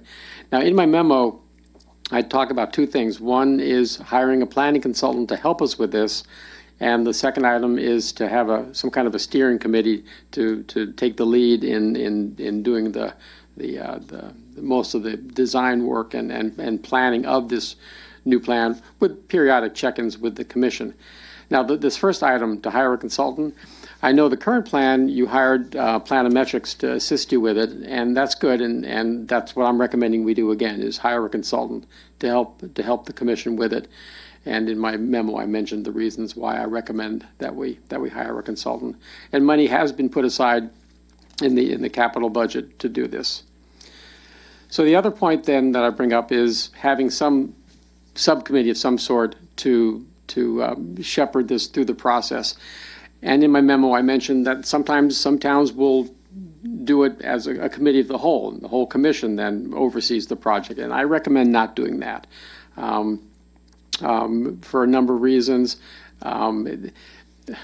It ends up overtaking everything else that you do. You end up not really being able to give full attention to your regular customers, so to speak.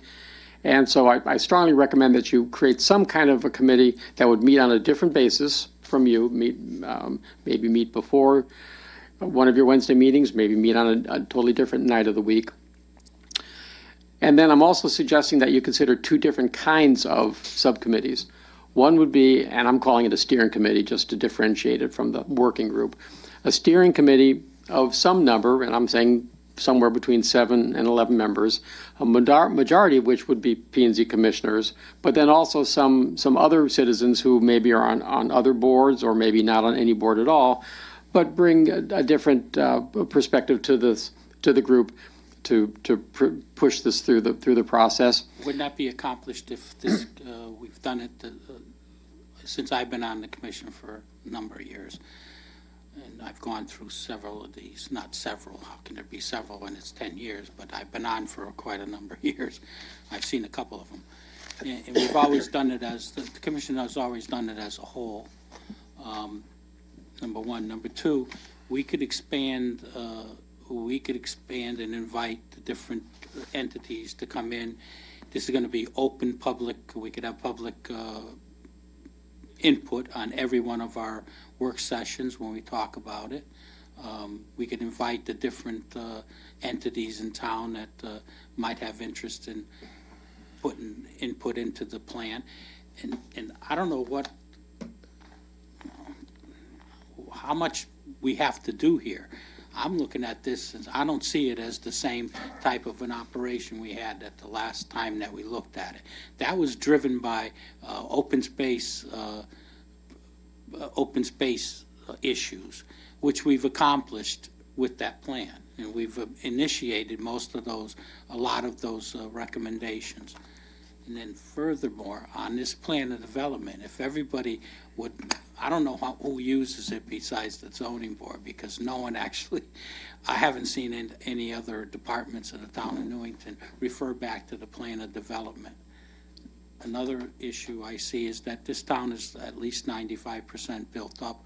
We're only looking at most of the things that come in are things that you've seen, like tonight, where they doing renovations or rebuilds or stuff like that.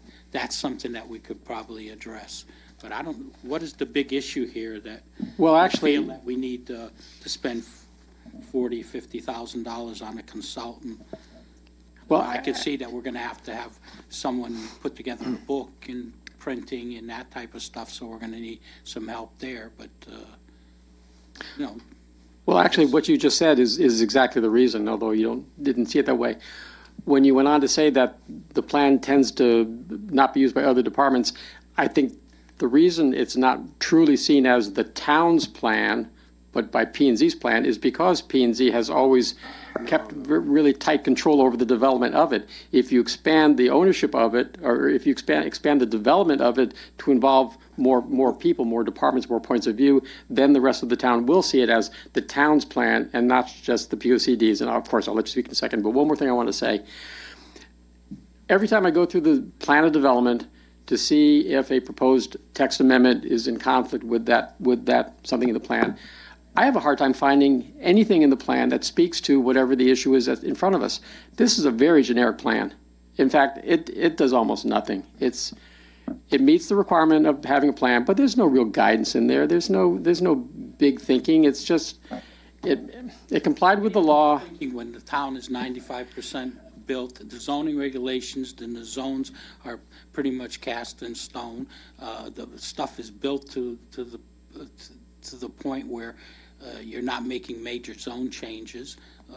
We could look at some areas like affordable housing and stuff like that that need to be looked at. But I don't see what's the big issue. I don't. Well, we that's. don't have a major issue. But that's kind of my point, is from your point of view, there aren't. But once we have some really meaningful public hearings and workshops, there may be all kinds of issues out there that we're not aware of here in this room, because we kind of talk, and I know you talk to the rest of the town, obviously you do, but having workshops and focus We could groups. accomplish that as part of the process when we go through it. Do we need a consultant to give, I don't know if we need someone to tell us. I don't see someone from outside coming into Newington telling us how. Well, no, he's not going to tell you, no, he's not going to tell you what Newington should be. He will help, or she will help you find out what Newington wants to be. It's, you don't know what you don't know. What, by doing? I don't know. That's why we hired these consultants to help us. Okay, Camillo, Fox, Payne. You work here every day. You're our town planner. You meet the people, you talk to them. Talk into the mic. You're our consultant, okay? This is what you do. And if you feel there are problems here, we can work on them together, and you can bring them to us. I don't think we need a consultant. That's what you are here for.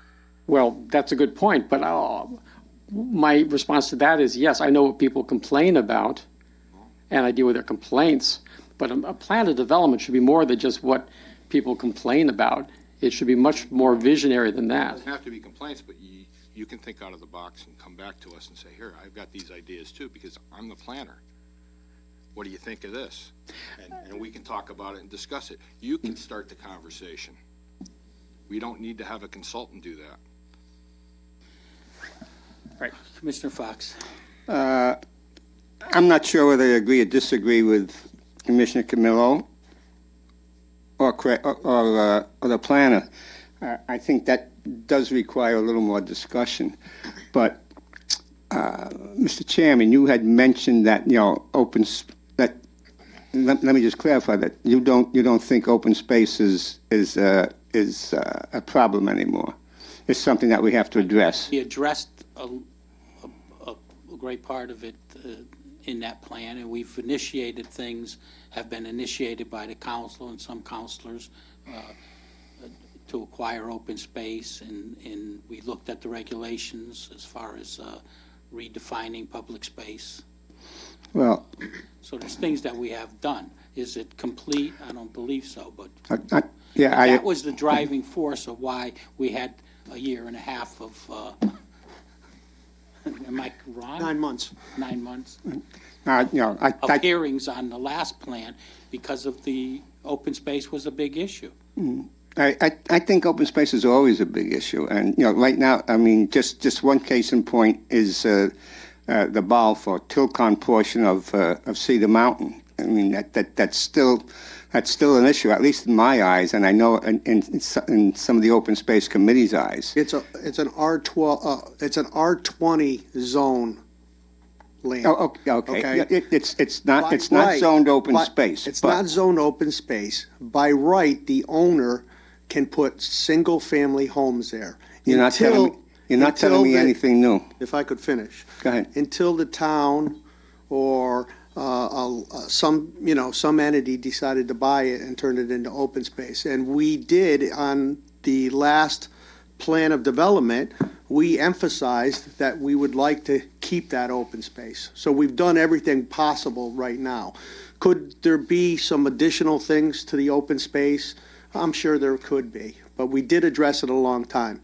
I went through two of these, the one in 95 and the last one in 2010. And we left that open for 9 months. And we got a lot of input from the public and everything. And one of the things that came up early on that meeting was a lot of people didn't know what was going on. And so we talked about a notification period. And I would hope that we do that notification period. We suggested, and I think everybody agreed at that time, was to run a notification through the tax department when they mail out the tax bills. Unfortunately, If that's the case, then we would, the notification would have to go out for the July bill, because there's no tax bill in January anymore.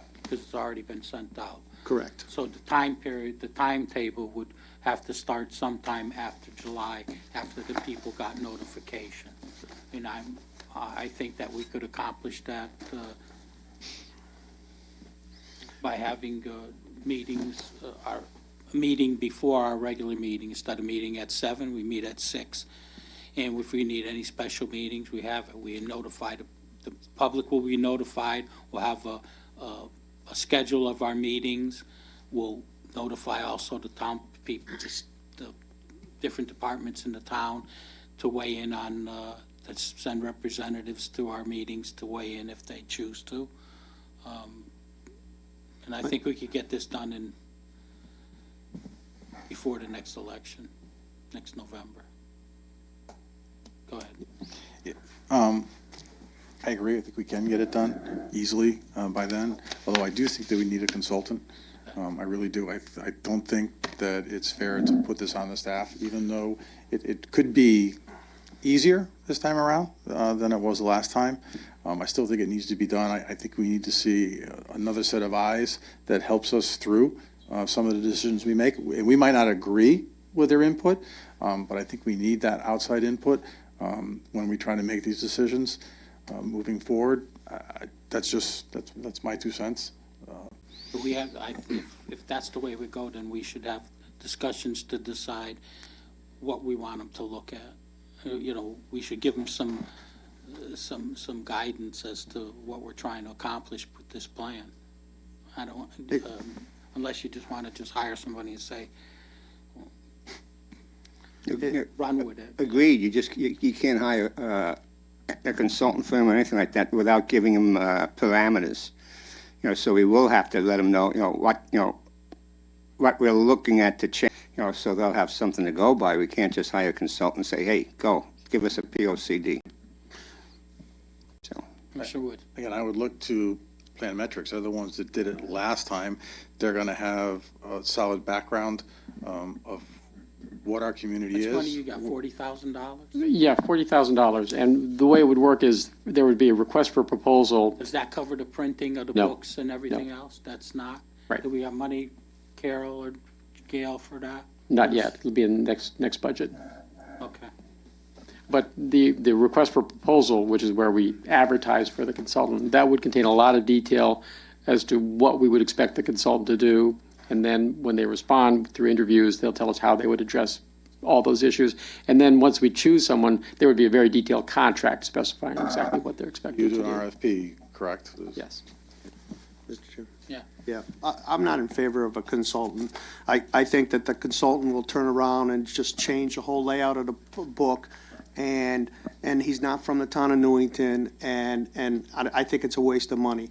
The plan that we did last time, I believe if you go through, 5 or 6 pages at a time, and you read through it, a lot of things you'll find in there were already completed and accomplished. And then there's other strategies and other things that could be added to different areas. And I don't think it'll be too much on the town planner. I think that'll be more on us to analyze what was there and then see what would be an improvement. So that's just my opinion. Thank you.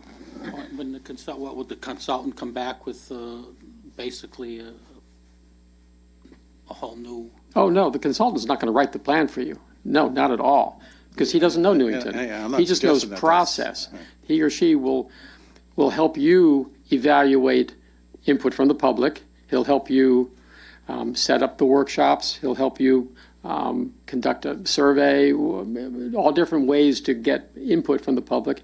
He'll help you identify issues that maybe you haven't thought about before to then put to the public and get the public's response to. He'll just help you develop the plan. He or she won't write the plan. Mr. Woods. I don't disagree with the direction you two gentlemen want to go in. Well, I didn't go in any direction yet, Wood. Okay. So don't say that, because I'm leaning toward we should go with a consultant, and but I don't want to give up control of the plan of development from this town plan and zoning. It's our responsibility to do this, and I think we could get the input from the public and the different departments of the town, and everybody's opinion onto the floor, and we could analyze everything that has to be, and take whatever ideas people might have. But I don't see this major revamping of the town of Newington. We're already built to the point where we're looking at stuff that's so trivial. We're looking at redevelopment. That's something that we should look at as part of the plan as well. How do we go about redeveloping properties for their highest and best use? I agree with it. So what I was going to say is if we're going to tweak the plan, my guess is we're not going to spend anywhere near that amount of money. And again, I think they're wise dollars to spend to make sure that it does get put together right. Yeah. And even if we just tweak it, I think we really need to go with a consultant. Okay, I'm in agreement with you. I tend to agree with Commissioner Woods. This is a time of change taking place, serious change in terms of everything. And this town needs what's called a life cycle. We're right now approaching the top, and I think we need to take a look at what's the inflection point to bring us to the next level. We don't have to develop more housing or whatever, but there are other issues that need to be addressed on how to make this town more vibrant, how to make it more attractive to people, and, how do you go to the next phase of what this town is about? And maybe we need somebody to guide us into the direction to think that way, help the public get us to that direction, and maybe, cultivate some ideas. And a consultant would do that, and I agree with you. Mr. One of the biggest things that most people came in last plan was that they wanted not a lot of change, and they wanted to keep as much of the small town charm as possible. So I don't see a lot of change on here. We're like the chairman said, there's 95% developed. There's only a few different areas and a few things that could be tweaked, and then some laws that have to be changed. But if the commission thinks that a consultant will help us, then I'll I think we agree have to to that. because of with the laws and the different things but I don't think we got to spend $40,000. But we'll see when we put it out to bid or out to RFP. What about the time period? We're going to have, is the time period that I'm suggesting, we've made a commitment that we would notify the public, and the way that we decided to notify them was through putting a flyer inside the tax bill. To do that, we have to wait till July. Is that time period still, is that good or bad or what? I think By the maybe time you're you getting ahead of play around yourself. with getting a consultant, it'd probably be about the right time. Right, and the consultant may have some ideas for getting input that we hadn't thought about. There may be better ways than putting something in the mail that we don't know about.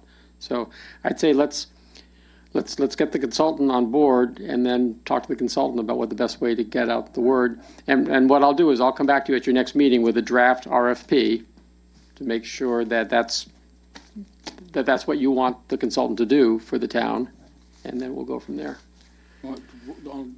What I could see us looking at, and it's part of the plan, is how we could better redevelop some of the existing properties.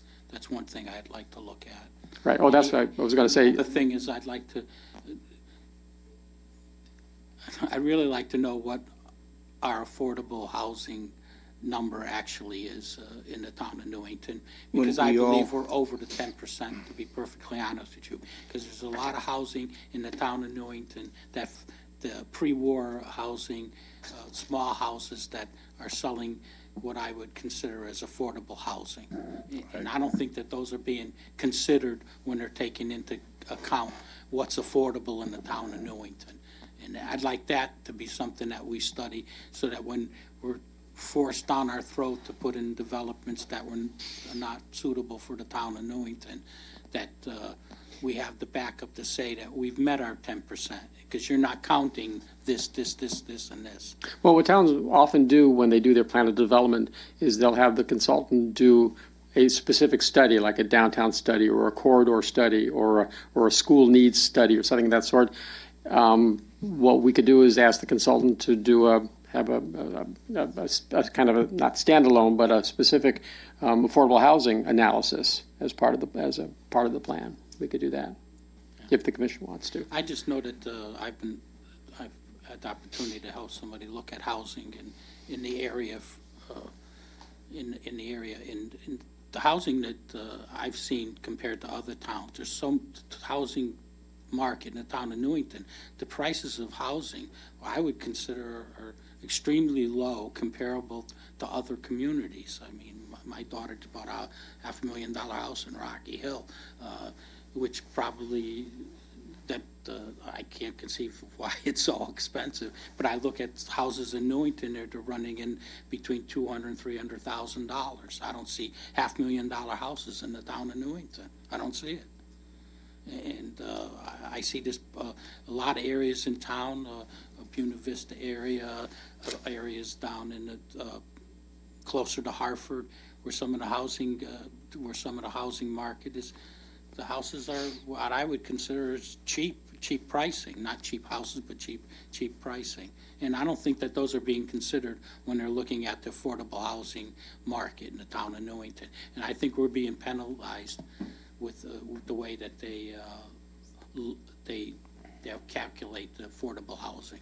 And I'd like to look at that and be able to have some background, so that the next time someone comes in with these grandiose plans that the town of Newington doesn't want, that we have the backup to at least say, here's what we have.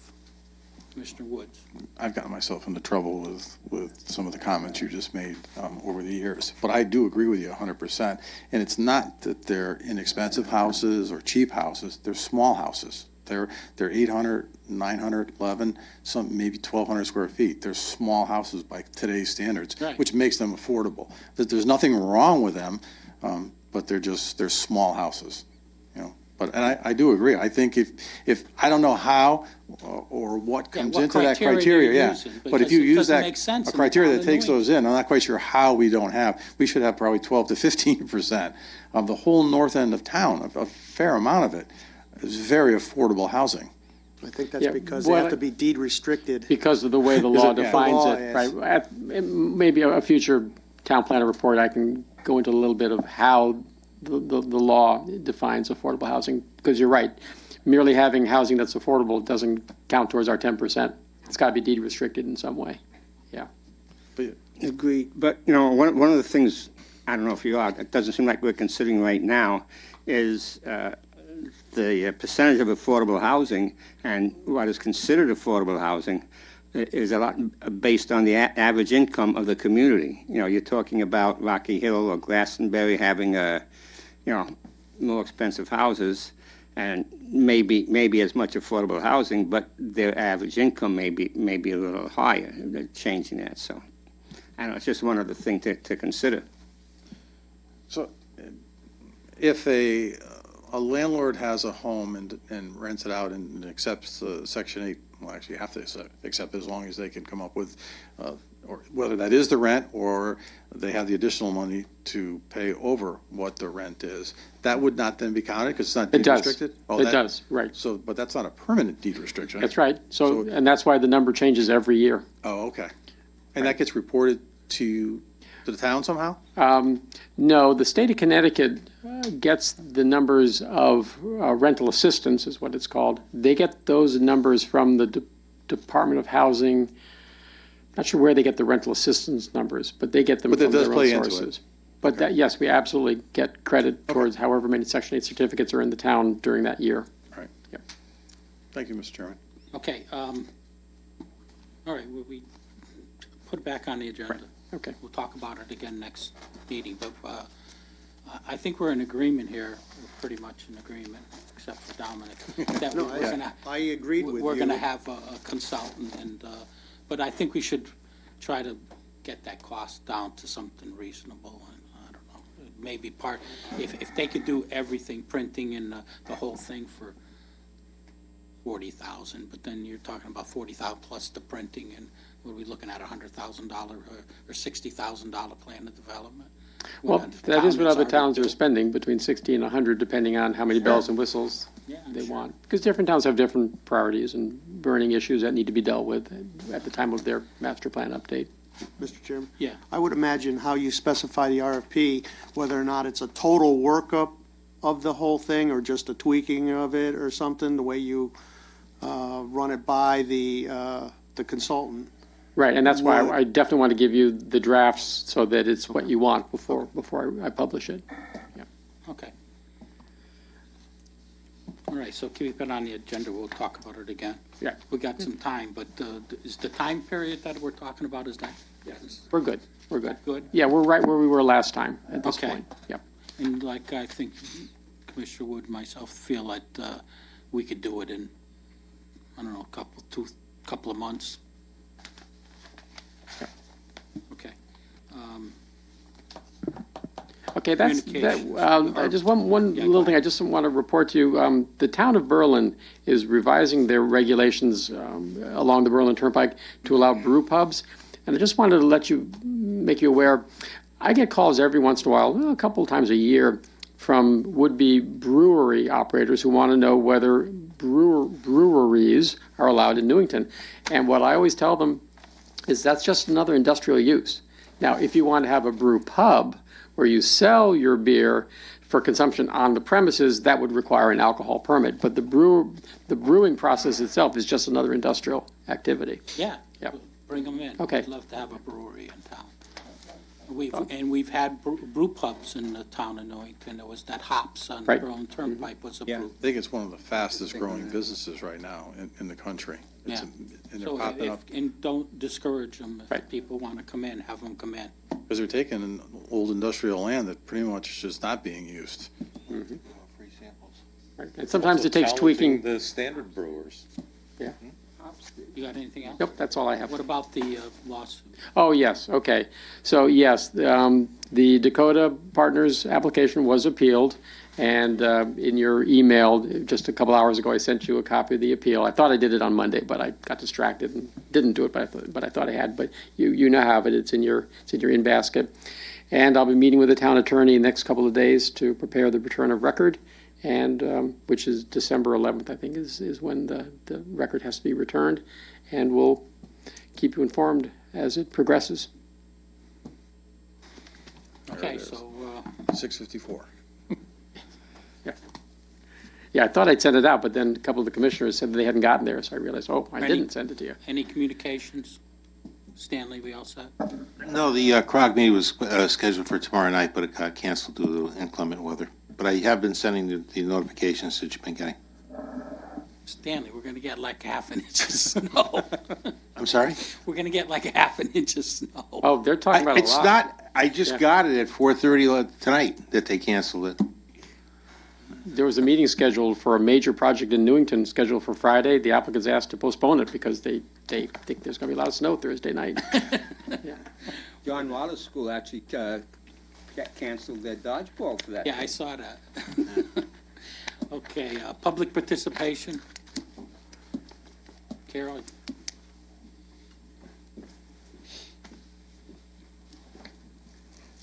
Carol Annis, 30 Harding Avenue, and a member of the Town Council. When you're talking about Section 8 housing, I think you're confusing. We just got something from the state that kind of distinguishes. So Section 8 housing, which we typically refer to as project-based rental assistance with rental-based rental assistance. There are two very different types of affordable housing. Having indicated there are 109 tenant-based rental assistant units really means that there are 109 persons or families using a rental assistance certification or voucher in a privately owned rental unit somewhere within the borders of the municipality. Those subsidies cannot be used in a hotel motel and can only be used in a legal rental apartment. And when the tenant holding the certificate or voucher moves, the rental assistance goes with them to their new unit, whether it is in the same town or a different town. Project-based subsidies, however, stay with the unit. So if a tenant moves into a project that has project-based assistance, then the tenant can be assisted as long as they live there.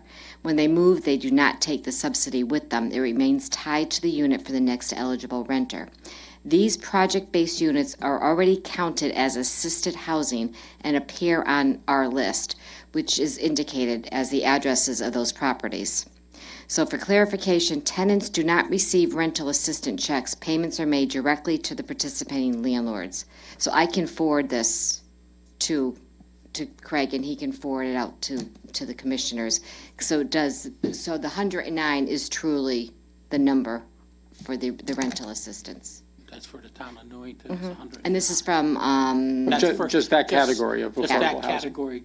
And you said something interesting, that it doesn't apply to the motels and stuff on the Brown.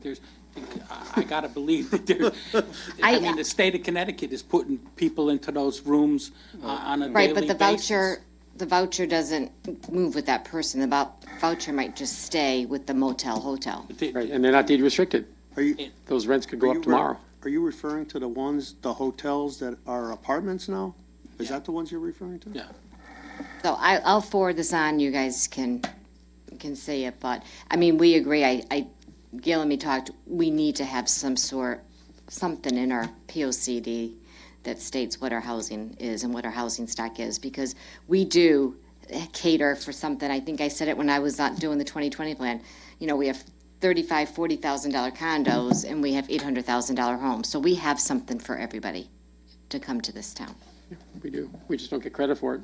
Unfortunately, we don't, but there's got to be a Well, way that we can. Maybe we should look at making changes to regulations on the state level. Maybe we should encourage our representatives to go up there and fight to make changes. And I've already spoken. Okay. I've already. And they do. I Every planted year the they try to seed. change it. Yeah, I've already planted the seed, so we'll, as the session gets started, we'll continue with Yeah, that. because I think we're being, we're not being fairly looked at. Right.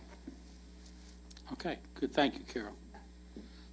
Any other public comment? Okay, remarks by commissioners? Just one. Commissioner Woods?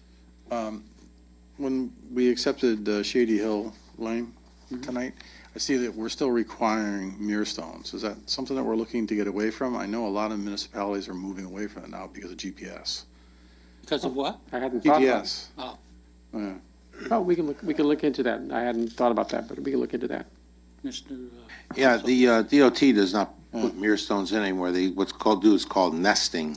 Basically, they set a GPS unit up over there and it locates the property lines for you. And once that's in there, the longitude latitude then stays. It doesn't move. What is it? What is it, something they put in the ground? No, it's a survey off the satellites. Oh, survey. It's basically more advanced than what your wave or whatever you have in your vehicle. You know, I used it when we were working. That's how we locate all the bridges and stuff, and it has military applications to it also. Yeah, it seems that that's the way everybody's moving now, so I was just curious. Okay, I don't have any closing remarks. Can you Make a motion to adjourn. All in favor? Aye. Opposed? Thank you.